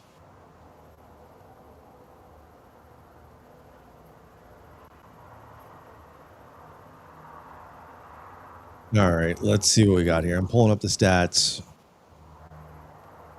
15 shots Bolts, 14 shots Kraken, 17 hits for the Bolts, 11 for the Kraken. Penalty minutes, we've got 6, they've got 4. Faceoffs were winning, 57.1 to 42.9. It's a good sign. And then let's go to the box score here and see who our leader is. On time on ice, Nikita Kucherov. 14 shifts, 14 minutes, 8 seconds. Got 2 goals. And is a plus-minus +1. 5 shots on goal for Kuch, leads the Bolts. We've got Gage Gonzalez with 5 hits. That leads the way for the Bolts. And defense, we've got defensive leader is Darren Radish with 16 minutes. So he's played a lot of hockey so far. Hedman's at 11 minutes with Chernak. And Destu is down to 10 minutes. He's the lowest one. Defense, Hedman and Chernak are a -1 for plus minus. No points for the defense. Dassey 12 saves on 14 shots. Going down to Seattle, their leader is nope. I thought it was Chandler Stevenson, but no, it is Jordan Eberle. 13 minutes on the ice, has 1 assist, +1. Defensively, and hits, by the way, for them is Melanson with 6 hits. He's only got 5 minutes on the ice, and he's got 6 hits. So you know what he does. And then you've got 14 minutes for Brandon Montour, who's a -2 tonight. None of their defense has any points in this game. And Gruber is an .800 save percentage, 3 goals allowed. Grubauer. Shots. Grubauer. I call him McGruber.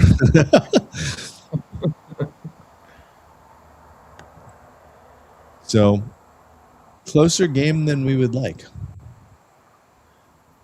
Man, how about Darren Radish ringing in 16 minutes already?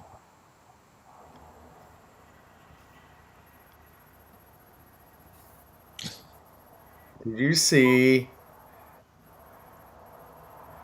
What do you think Tampa should have done at the trade deadline? Ugh.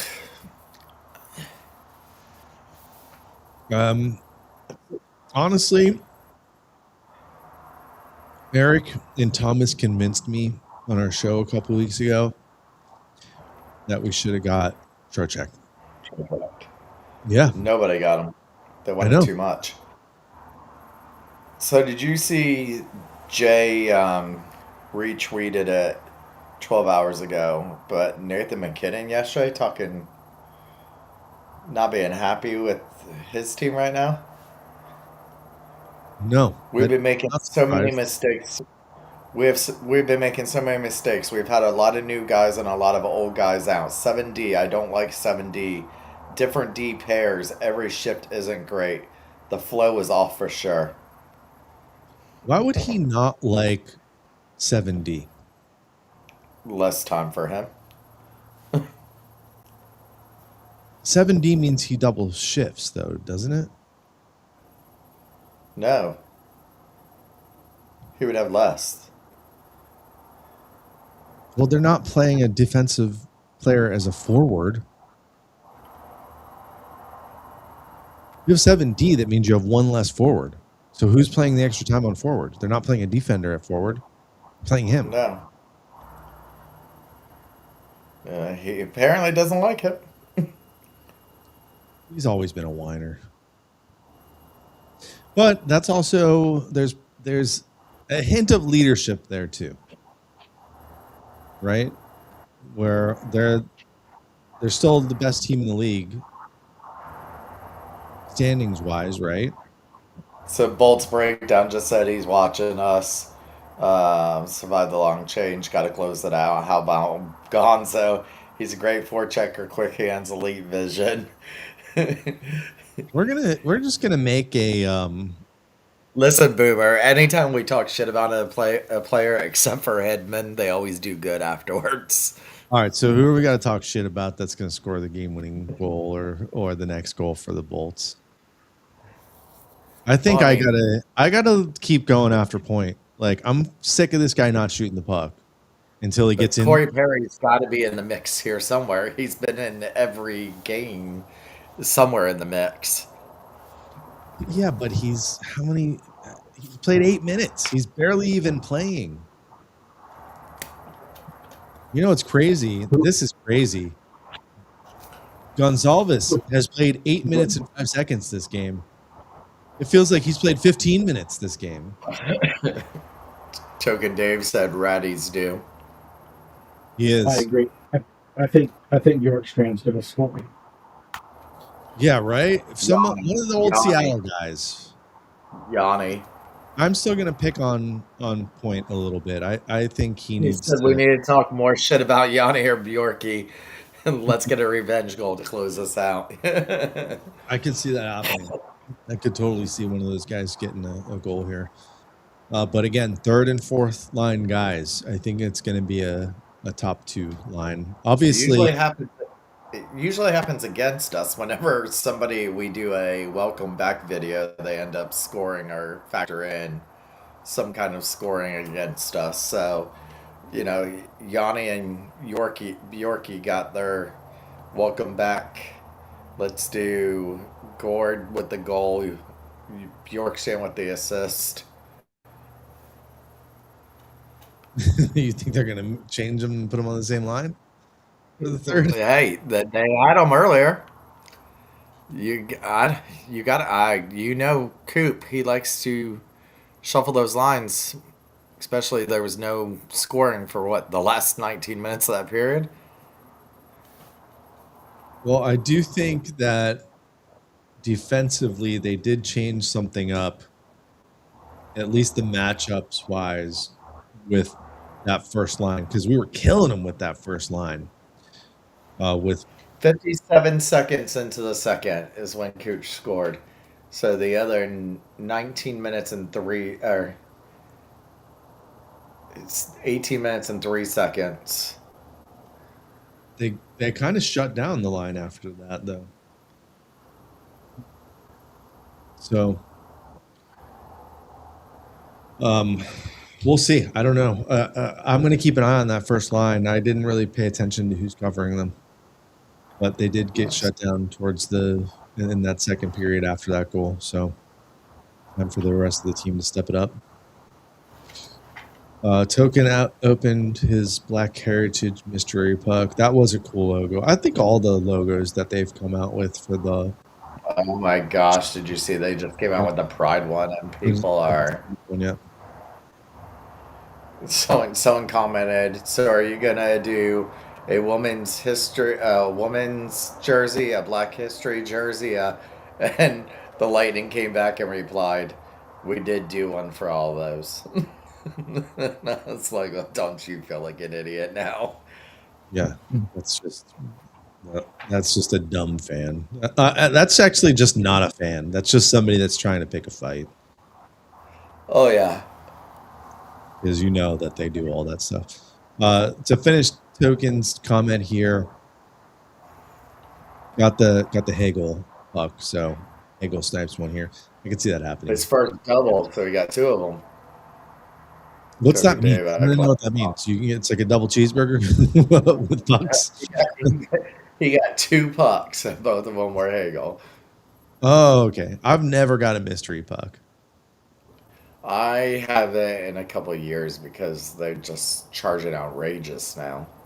So my daughter likes to go to, what do you call them? Thrift stores and stuff, and like secondhand shops. So I told her, like, if you see anything cool, Lightning, like, just grab it. I'll pay you back. Just get it. So this is what she came back with. Well, you saw, like, she found some practice pucks, like you saw around the holidays. Pucks, yeah. Those are cool, but this is a pretty good one. It's not in great shape, but the 1,000 Marty St. Louis puck. Yeah, I mean, this is pretty cool. I'm not a puck guy, but that is pretty cool. Like, if somebody is sitting on this and just doesn't care and wants to get rid of it, I'll keep it out here. Marty St. Louis was my favorite player before this current generation. That's a good question for you guys. Before the current generation, which I kind of consider 2015 to today, last 10, 11 years, who was your favorite Lightning player?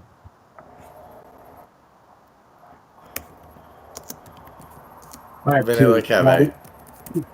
Mine was Robbie DeMaio and John Cullen.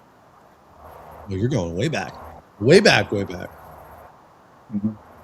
I wasn't even a Lightning fan back in those days. I didn't live here.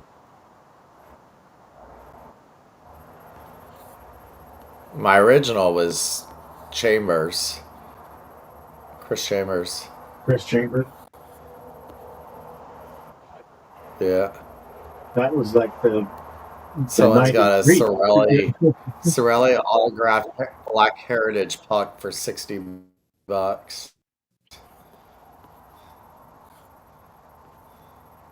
Dennis Savard, Chris and Jen. That's a good one. I don't know. Savard only played less than a full season, or did he play a season and a half? Maybe. Yeah, season and a half. That wasn't that's current generation though, wasn't it? Or is that a different Savard? I'm thinking. He's talking about Denny Savard. He came over from Chicago. Mark Savard, right? Mark is the defenseman. Yeah, that won a couple of those. Mark Savard's the one that played I don't defense know. for us. Basically, Yeah. if it was Denny Savard was the spinorama guy that came over from Chicago. if it was before 2000, like I came right after Vinny. It was Vinny, Shooter, and then everything else happened. I remember going to games. I remember going to a game, and the only time still to this day where I was just hanging out afterwards, after the game, where the players all walk out, and back then nobody was there, so these guys would just walk home. And I remember meeting Marty and Colomore. I think it might have been Colomore.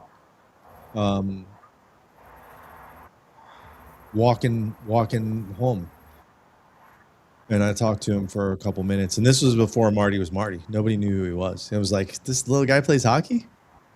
And the next season he wins MVP. Like within the next 2 seasons. He was an unbelievably fun player to watch. I still think you got to put Cooch in front of Marty all time. Like, Cooch is going to end up being the best player in franchise history. If he stays here. I don't know. Maybe. Which, by the way, this offseason, they're going to hopefully extend him. It's going to happen this offseason. But I think he'll go down as the best ever. But I'm thinking more of like the most exciting players. Cooch and St. Louis. Like fun, exciting players to watch. Like you can't, like almost in NHL history, you can't beat those two. Oh, some of Marty St. Louis' goals in that playoff run to the Stanley Cup. Oh, you're echoing. I'm echoing. Oh yeah, you are. Yep. Oh, hang on. Boomer said his favorite back in the day was Vinny and Marty. He was little when he played, but I always loved rewatching Fedotenko as I grew up too. Fedotenko was clutch. Tanker. Remember, this guy breaks a cheekbone and becomes like the best player in that playoff run. Well, besides Brad, see, like I said earlier, everyone forgets Brad.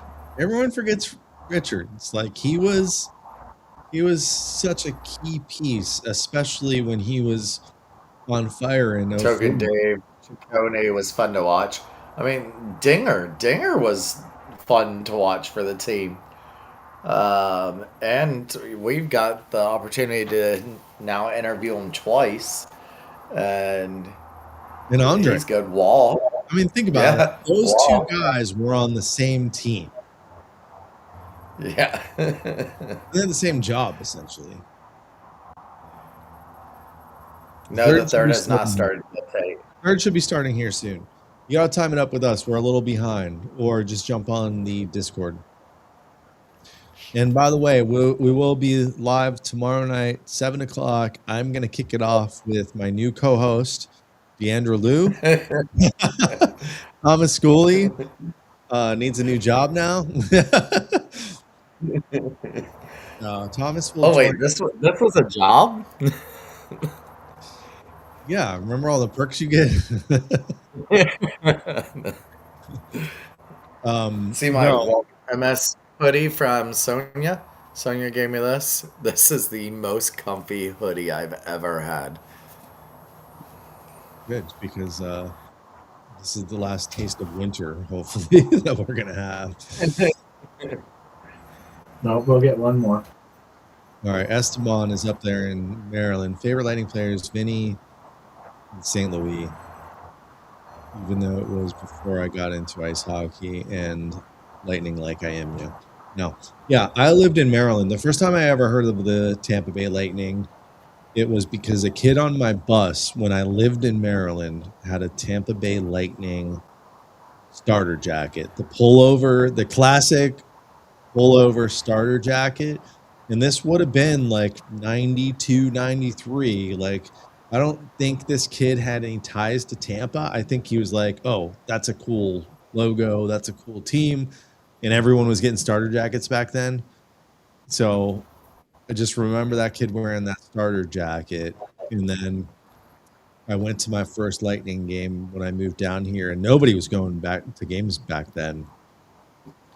And I really became a fan when I went. I had broken my leg from playing hockey, and I went in the elevator, and one of the staff members was like, hey, you shouldn't be sitting up there. And they gave me like center ice tickets, like somebody on the staff with the Lightning. I'm sure they're not there anymore. This was a long time ago. And then from that moment on, I was like, you know what? I'm going to cheer for this team. I'll live here now. Because I grew up going to Capital games at the Cap Center. That was the first hockey games that I'd been to. So people that work at the arena, the things, and the game's getting started here, so tune in. But the things that you do and the way that you treat fans does matter. 28-1-0 after leading through 2 periods for the Bolts. All right, so yeah, here we go. We're at 1920. Yeah, I thought this was going to happen. Here's the fight. Yanni. Gordo. Welcome back, Yanni. That was a dirty hit by him, so like I think Myers. Yanni and Myers. Yeah, and Yanni is definitely outmatched here. Myers is a little bit bigger than him. But Yanni's got some good shots. Yanni's taking that. Yanni. Oh, I'm so curious if he's getting cheers right now. There's got to be some people in Seattle that are like, oh, yeah, we missed that guy. He was outmatched, but he won that fight. He did. Listen, my buddy Mason is there at the game. He is in the Coast Guard stationed out there, and he is a huge Lightning fan. Oof. So that hit stems from a board. That hit stems from Myers crushing him against the boards from behind that they didn't call on the other side. He splits his face open right there, so Myers has got a nice cut under his eye. All right, well, let's start off with a little fireworks tonight. You can see the Lightning tweeting out, "Oh my god!" Wow. Lightning don't usually promote fighting, but they are now. Oh, now it's gonna start getting those hard checks now. Well, we win a physical game against these guys all day long. Yeah. Yeah, put it on net. Tampa Bay leads major penalties this season. Yeah, that's bullshit, though. Because we play the Panthers and Buffalo. I was going to say, it's from the Panthers and the Buffalo games. Oh.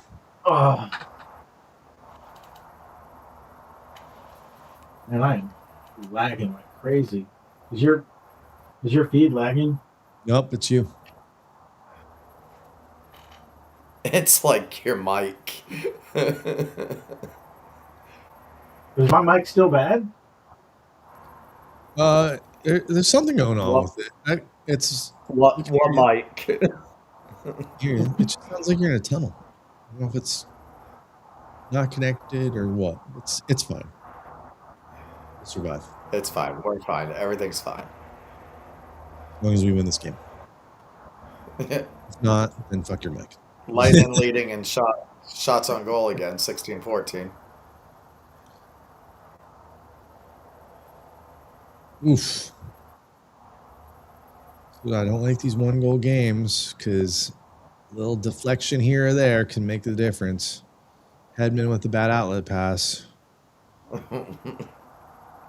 Stop me if you've heard that before. No, he usually does that well.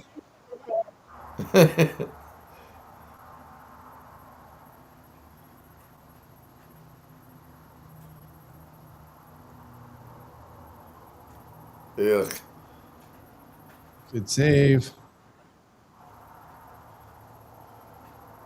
What are they doing? Why are they scrambling too much? He's trying to do shift change.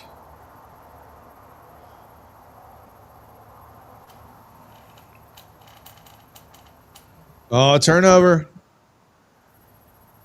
Yeah, that's how we scored that second goal. We haven't had the same forecheck that we had in the first period. That's for sure.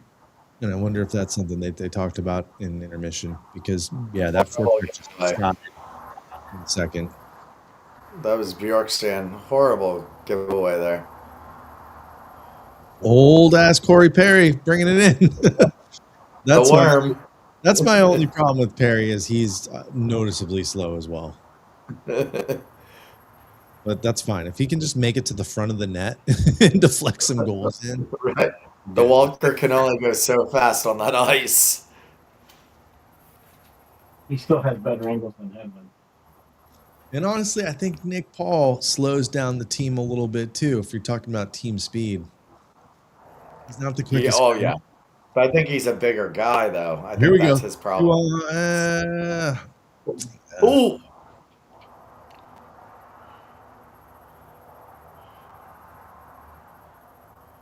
Come on, Pointer.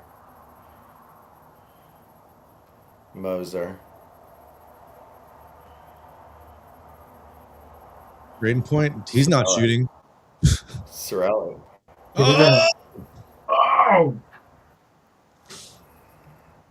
All right. It looked like we got a little fight left in us, so that's good because that should have been a goal. This is kind of one of those scenarios where next goal might win a game.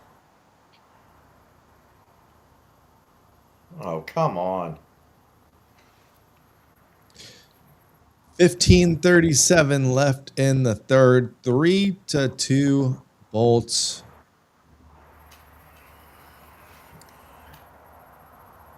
The Lightning have only won one game, or only. There's a goal. Anthony Sorelli. 4-2.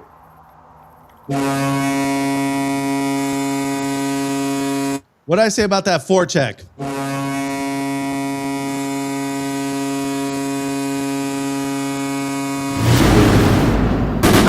16 goals.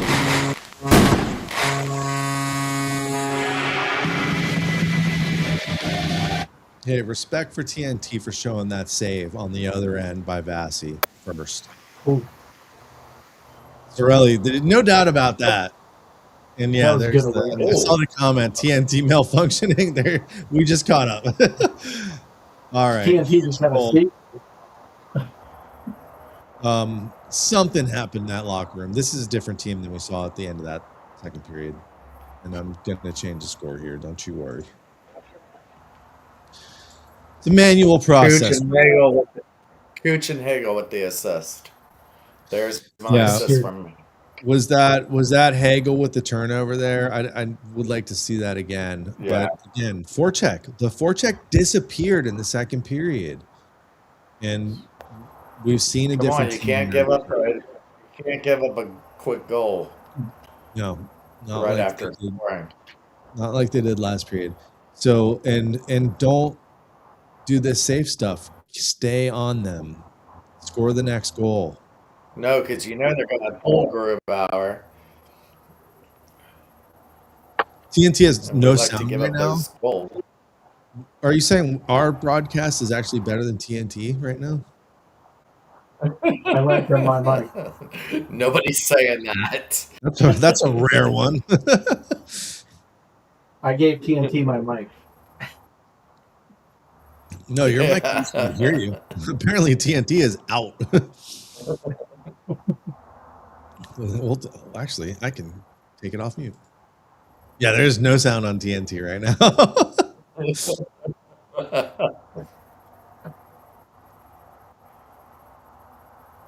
Please stand by. Technical difficulties. No, rotate up.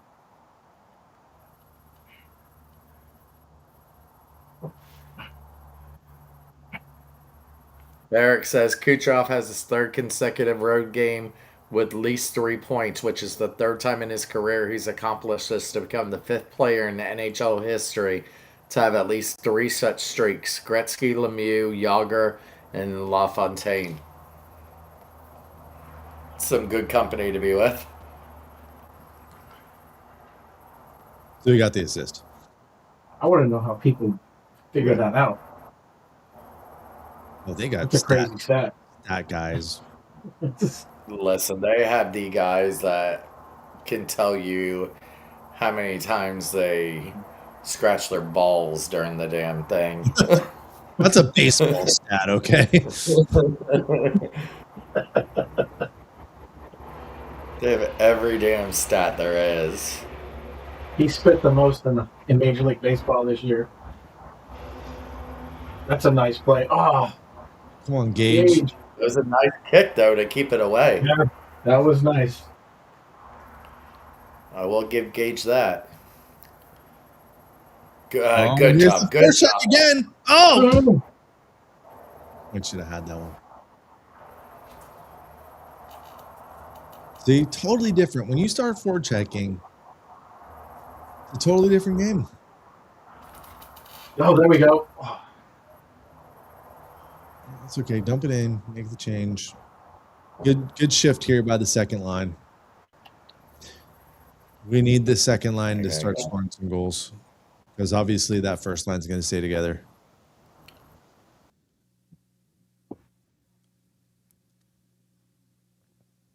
Sounds back. Yeah, I see technical difficulties are gone.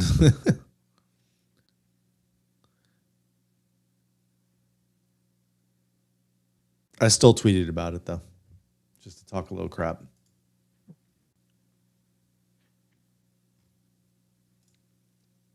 Four two, 11:48 in the third. I'm feeling good about this one.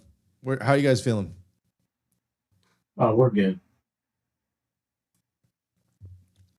We'll get in that. Well, I like how they're still on the attack.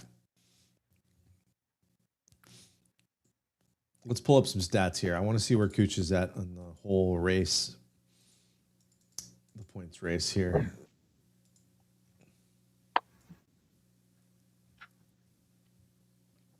Taking a hit break. So I don't know if this is updated. 106. Cooch is at 106 for points. Do we know what he had coming into this game?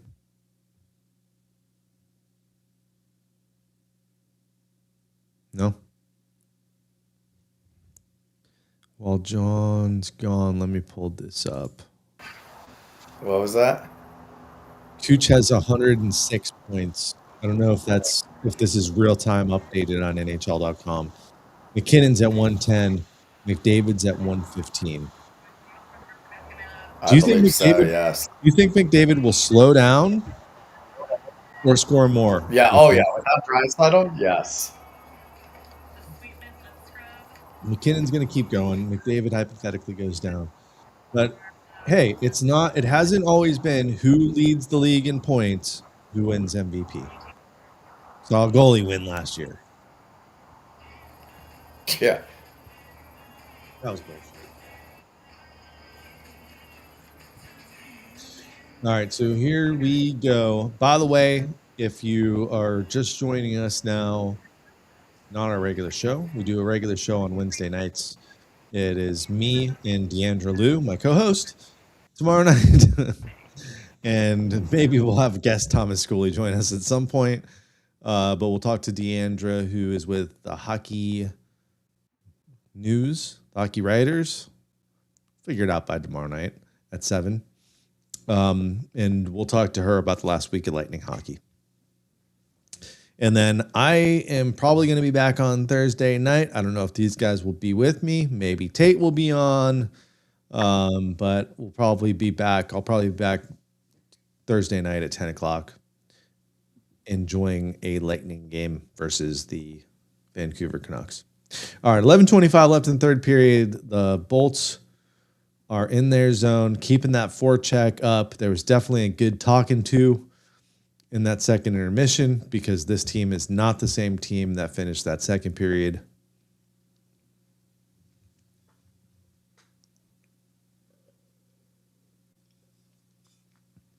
And there it is, another turnover. And that was Cooch. Look at these guys. Nice. Look at these guys. Put it in. Oh, that was off the post, crossbar, whatever it went off. There was a ding. Didn't sound like that, but you get the point. It's close. I see for these games, I need a whole separate set of sound effects. I need the crossbar sound. I need some more Espo. What is going on? I don't need that. I need like the Espo groan that you get on the radio. Maybe some laugh tracks. No, we don't need laugh tracks. Oh, there it is. 109. So they did not include that 3 points. They just showed it on TV. And there's a crossbar or a post for Seattle. So 109. And McKinnon was still at 110, I think, there. Did they play tonight? That's a bad turnover. Did he miss the net there? He missed everything.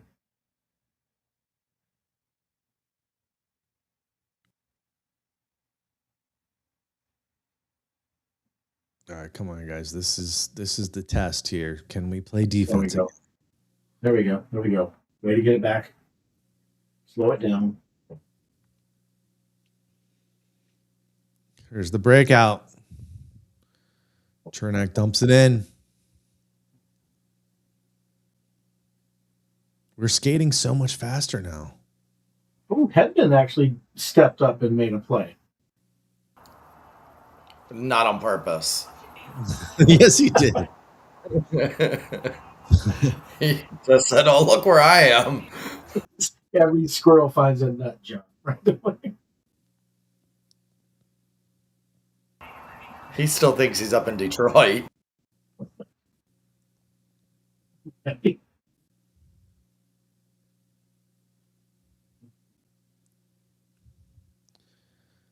Killing them here in their own zone.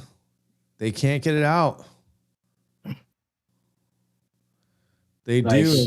And yeah, Radish lays the hit out. Here's that fourth line. Bjorkstrand, Paul, and Corey Perry.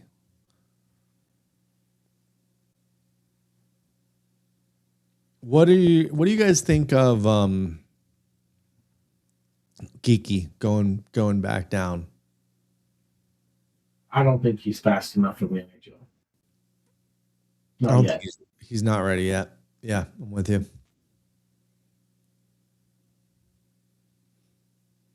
He has to work on his decision. Did you say Geeky? Yeah. Yeah, like I said before, I don't think that he's going to. Oh, that's right. You're ready to trade him. He's ready to trade him. Listen, I actually agree with Tom. Like, I don't think he's a top prospect. I don't. I think he's not asking to stay down, as Token said. He was sent down because Paul gave that. Yeah, he's not a guy that's going to make. He kills it in the AHL. Is he a career AHL player? Listen, look at his brother. Look at his brother. Yeah, his brother's okay. His brother, late bloomer. Yeah, we'll see what Geeky that's does. what Homer said. But I mean, we don't want to compare brothers, really, and on teams. How dare we compare brothers? Look, Wayne Gretzky's brother. Enough said. Okay, what about they're the highest scoring brother tandem in the NHL. Whose brother had 1 goal, 1 assist for the Lightning. Hughes, Shen, who was the Vancouver guys before in the early 2000s. The brothers? The brothers in Vancouver. Sedins? Sedins. Stalls. Yeah. I mean, there's 6 Stall brothers. Connor Geeking does not make decisions fast enough to play in the NHL. He has moments. Hasn't even played in 100 games yet, though. I'm not ready to trade him yet, but it depends on what you get from him. I'll tell you who I do not want them to trade is this guy in Finland who led the league, Ratianen. He's not signed, but he's drafted last year. O'Reilly's tearing it up too. Dude, Sam O'Reilly's been playing very well. O'Reilly. Listen, when that trade was made, I said immediately we got the best end of that deal. Well, and where's Isaac Howard? Exactly. Where's Mr. I'm NHL ready? Not the center of attention in Edmonton. Yep. 4-2. 7 minutes left in the third period. Let's see if the Bolts can close this out. Probably second to last commercial break here. It's 12:25 a.m.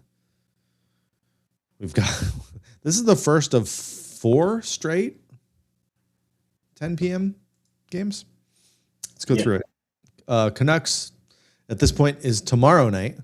We'll be live later tonight at 7:00 with Deandra.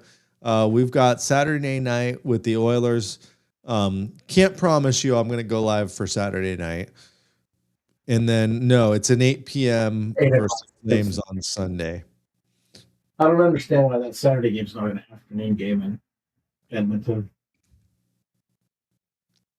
To at least make it 7:00 here. Yeah.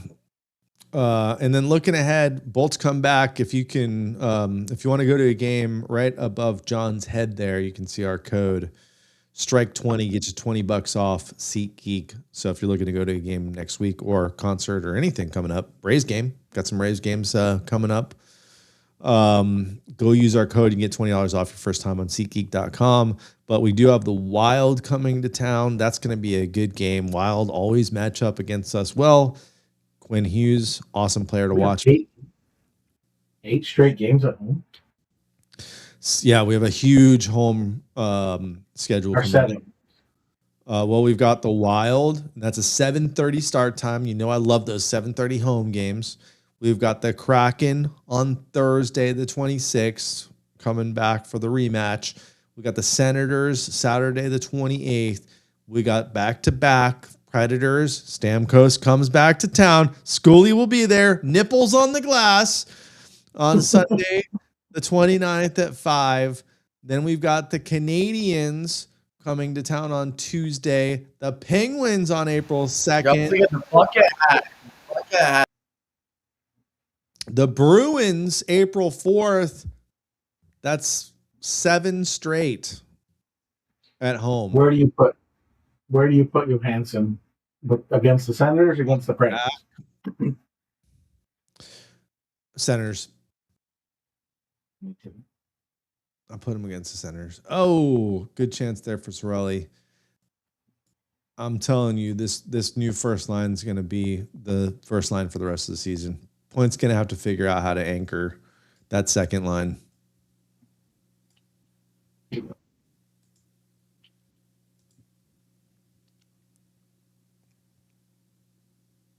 Covered. There we go.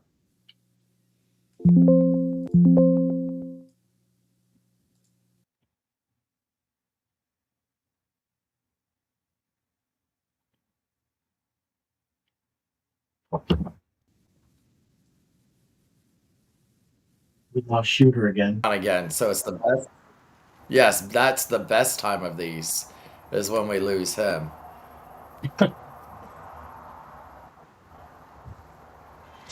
Says the guy who had the lowest rated show in We the Thunder history. Tate in school. The only feedback that I've gotten is from my wife, who better not like that show.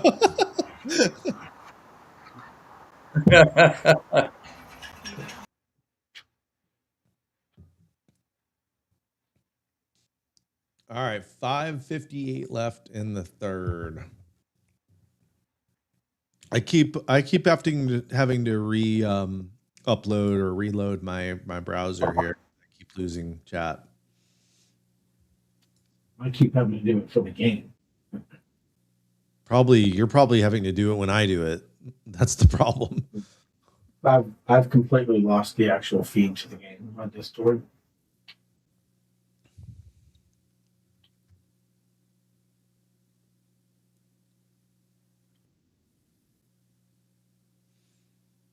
To that prospect spring training, March Madness basketball. Yeah, hey, shout out to USF Bowls for making the tournament. I'm excited. That's Thursday afternoon. They're winning their tournament. They're my bracket buster. They are. They're going to beat Louisville. Yeah, I have them beating Louisville too. They look good. They look really good. That's not hard to do. Oh, okay, Mr. College Basketball. You even know what shape of basketball is? Listen, I have been to Duke to be a Camden indoor crazy twice in my life. I used to live right around the corner from Rupp Arena at UK. So yeah. First time I ever watched the NCAA tournament was Duke, when Duke Blue Devils lost to UNLV under Tarkanian. The only college basketball game I went to was one of the best college basketball games of all time, at least what I'm told. I went to a Duke over North Carolina game. North Carolina. I was in Christian town. Laettner hit it at the end of the game. No, it was probably the second best Duke UNC game. I had no idea when I woke up I was going to this game, and the one of the guys that I was working with was like, "Hey, I got these tickets to this game. We better go if we're going to make it in time." And it's Duke, North Carolina at UNC Chapel Hill, and I didn't care who won, but I love it when the away team wins, especially when I don't care who wins. And North Carolina's winning the whole game. It's in Chapel Hill, and Duke comes back, and in the last or at the buzzer, Austin Rivers hits a 3-pointer when they're down 2. Drains a 3-pointer at the buzzer in Chapel Hill, and I don't think I've ever been to an arena that just felt like everything just got sucked out of the arena, because all those people in North Carolina at UNC, all those baby blue, whatever blue they call it, Tar Heels. I mean, Tar Heel blue. A look on their face, and I don't care who wins. I'm just laughing at what just had happened. But it was a epic game. I like college basketball. College basketball is way better than NBA, and I like basketball. I like basketball better than baseball. I know you guys probably don't agree with that, but I think there's more action. Oh no, I love it. I was at my first Final Four. Lightning going on power play. Lightning going on power play here. It's a good time to score and get out of reach. That might be it right here. Cooch for the hat trick.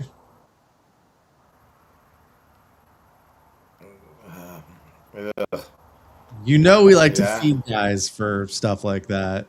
The stew. He hits McMahon hits the stew. I'll tell you what, I think college anything is better than pro anything. I think college football is better than pro football. Not college hockey though. But some of the traditions though, go to a game at Duke is insane to be an indoor crazy there. It is nuts. Even at Gator, the Connell Center, if you go there, it's nuts. USF has now started getting a tradition. Traditions at college sports are like no others. Yeah, I'm excited for USF. If they can keep basketball going, that will be exciting because especially since Tampa's not a traditional basketball town, just because we never really had teams in basketball. That, in addition to the football stadium being built, and by the way, announcement here on the show, my son has declared he will be attending USF next fall. So I'm excited. Oh, nice. He's going to be going there, and I'll definitely be going to opening day at USF when they build that stadium, which I think is not this year, but the following year, 27. Yes. That'll be cool. That's going to be a very nice stadium. I was able to see some of the plans for it. Those players are going to be spoiled. People are going to want to come here to play football. Everybody's seen the plans for it. I saw the plans over a year ago, like detailed plans.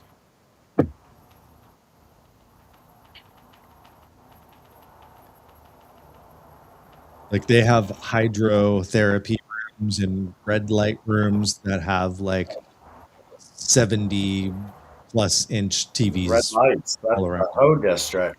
Red light therapy. Wrong country. It's going to be a amazing facility. And being on campus, hopefully they'll get a lot of people to show up. All right. Oh, come on, Yorkie. Get the hell off the ice. And I wonder if they tried to move Bjorkstrand or anyone else on the defense, maybe a Chernak, just to see if anyone could bite, if they could package them to get somebody that maybe they were really going for. Because if you listen to the interview with JB, oh Lord, look who it is, Hetty knocking it backwards. Good job, Hetty. But if you listen to the interview with JBB, I think see Vassy down there. That means he's defending it. Nice, Hagel. Oh, there it is. There it is. Saw it coming. You saw it coming.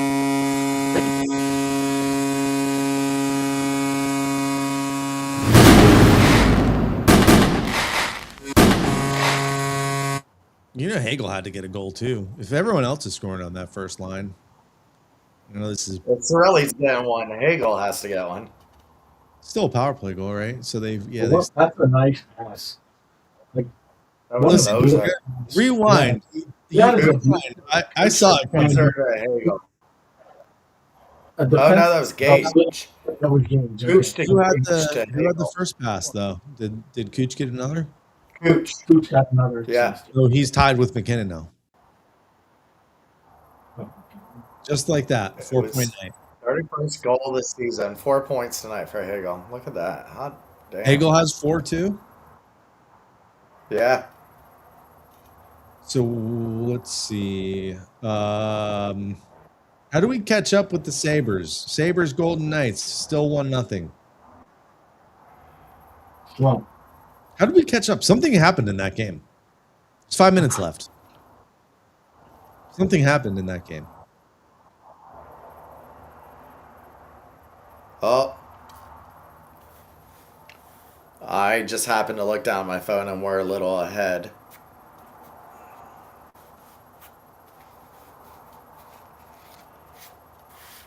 I mean, we're a little behind. Let's just say, how are we ahead? Look at that man going off the ice right there. Coach is going to score another goal. Going on the ice. He's about to break his tie with McKinnon. Empty net.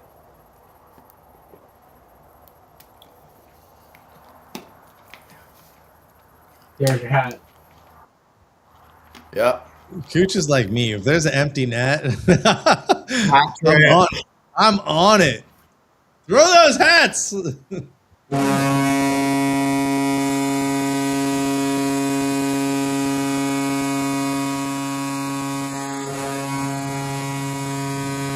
6-2. Gotta stop before the music starts. All right. I think this was a great success. We had a little bit of a hiccup in the second period, but man, they came out ready to win the game in the third period.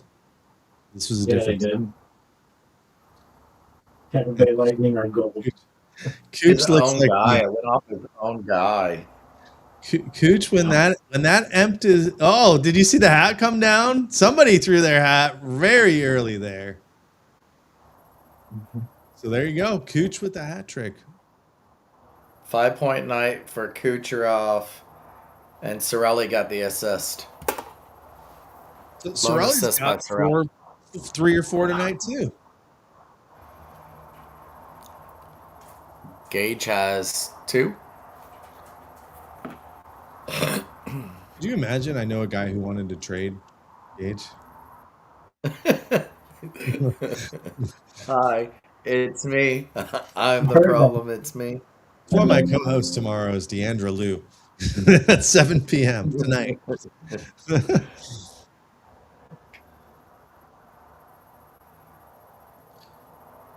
All right.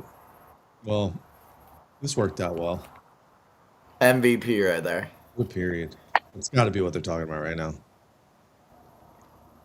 It has to be, because he was so far behind the first month of the season with the slump.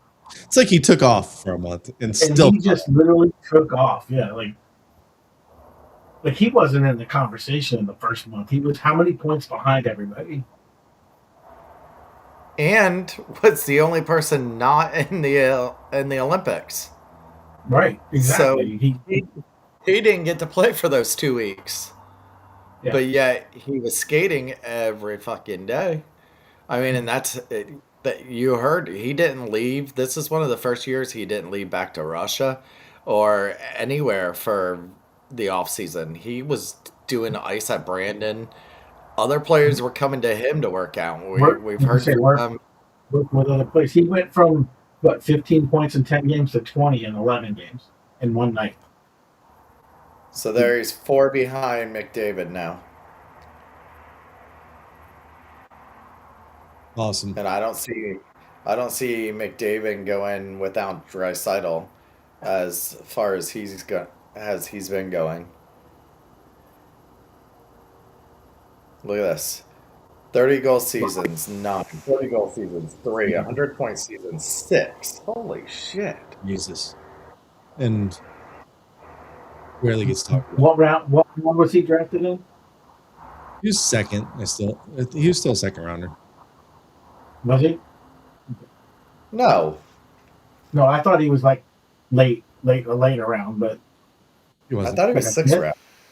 5th or 6th round, I thought. Yeah, I could be wrong. You're wrong. I genuinely am. You're both wrong. It's okay.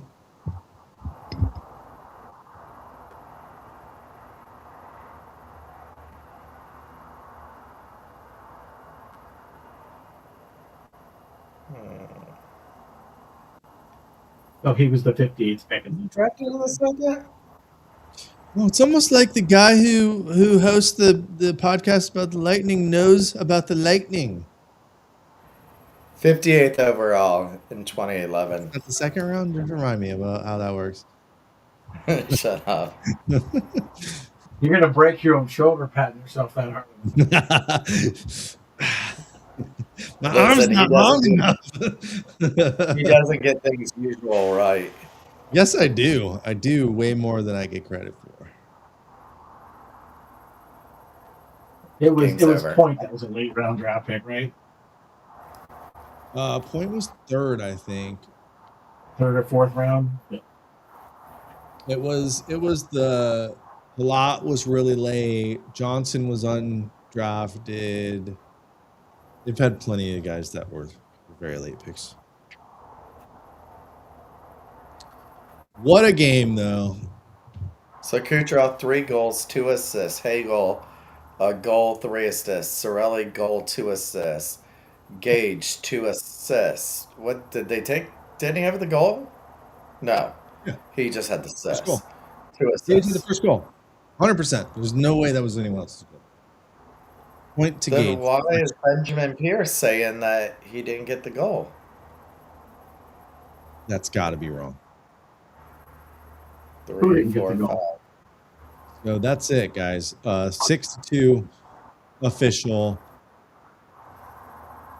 Kucherov getting his props. There it is. Gage celebrating right there, that first goal. There's no way they gave it to point. I mean, I guess it could have went off of a defender. He looks like he deleted that post. Yeah. I was going to say, right now, officially. Okay, yeah. He just changed it with a goal and 1 assist. Yeah. And Cirelli's goal, I mean, the third period was huge, obviously. Cirelli's goal to slam that one home, forecheck by Hagel, like that. This is how these guys need to play hockey for 60 minutes. So hopefully, most career bless me. Most career regular season playoff 5+ point performance by a European trained player in the NHL. Nikita Kucherov has 10. He is number 1 is Curry, Yari Curry, 19. Stastny has 12. Nikita Kucherov has 10. Forsberg has 10. Nilsson 9 and Teemu Selanne has 9. All right, well, let's go to bed. It's almost 1 a.m. All right. These guys, line number 1 had 12 points on 12 shots. And this was their first time together. Yeah. They played together before, but this is I'm sorry. a little bit of there was a little bit of rejuggling with these lines, and obviously I think we've got our lines here for this road trip, and we talked about it. I think it was Eric Erlandson that talked about how the team really got connected during some of the road trips earlier in the season. Maybe that repeats itself on this road trip. These 4 games, Western Canada, Seattle will include into that. This could be something that really turns around the trajectory of this team, and then they come home and play 7 straight games, and basically you're in the playoffs after that. So, and Tate, if you're still on watching, I was right. We went 2-1 in that 3-game span. The one game I said we would lose with Carolina. So take that motherfucker. All right. I'm going to sign out. I'm going to get up for work early, man. You guys have a good night. Go Bolts. You too. All right. Bolts. See ya. And yeah, if anyone is still out there watching, looks like some of you guys are out there. Join myself and Deandra at 7:00 tonight, Wednesday night. Schoolie will join us when he can. And then I believe I'm going to probably be right back in the saddle here for Thursday night. Schoolie, you're invited, obviously, and we'll watch, hopefully, the Bolts win 2 straight in Vancouver. Anything else to tell the people that are out there? We will not be posting this on the podcast feed. Yep. Nope. Thanks everybody for joining us. It was fun. We don't do this too often, so. Bolts win 6-2 versus the Seattle Kraken. Remain dominant over this new franchise. Until tomorrow night or several hours from now, we'll see you later today. That's it? That's it. That's it.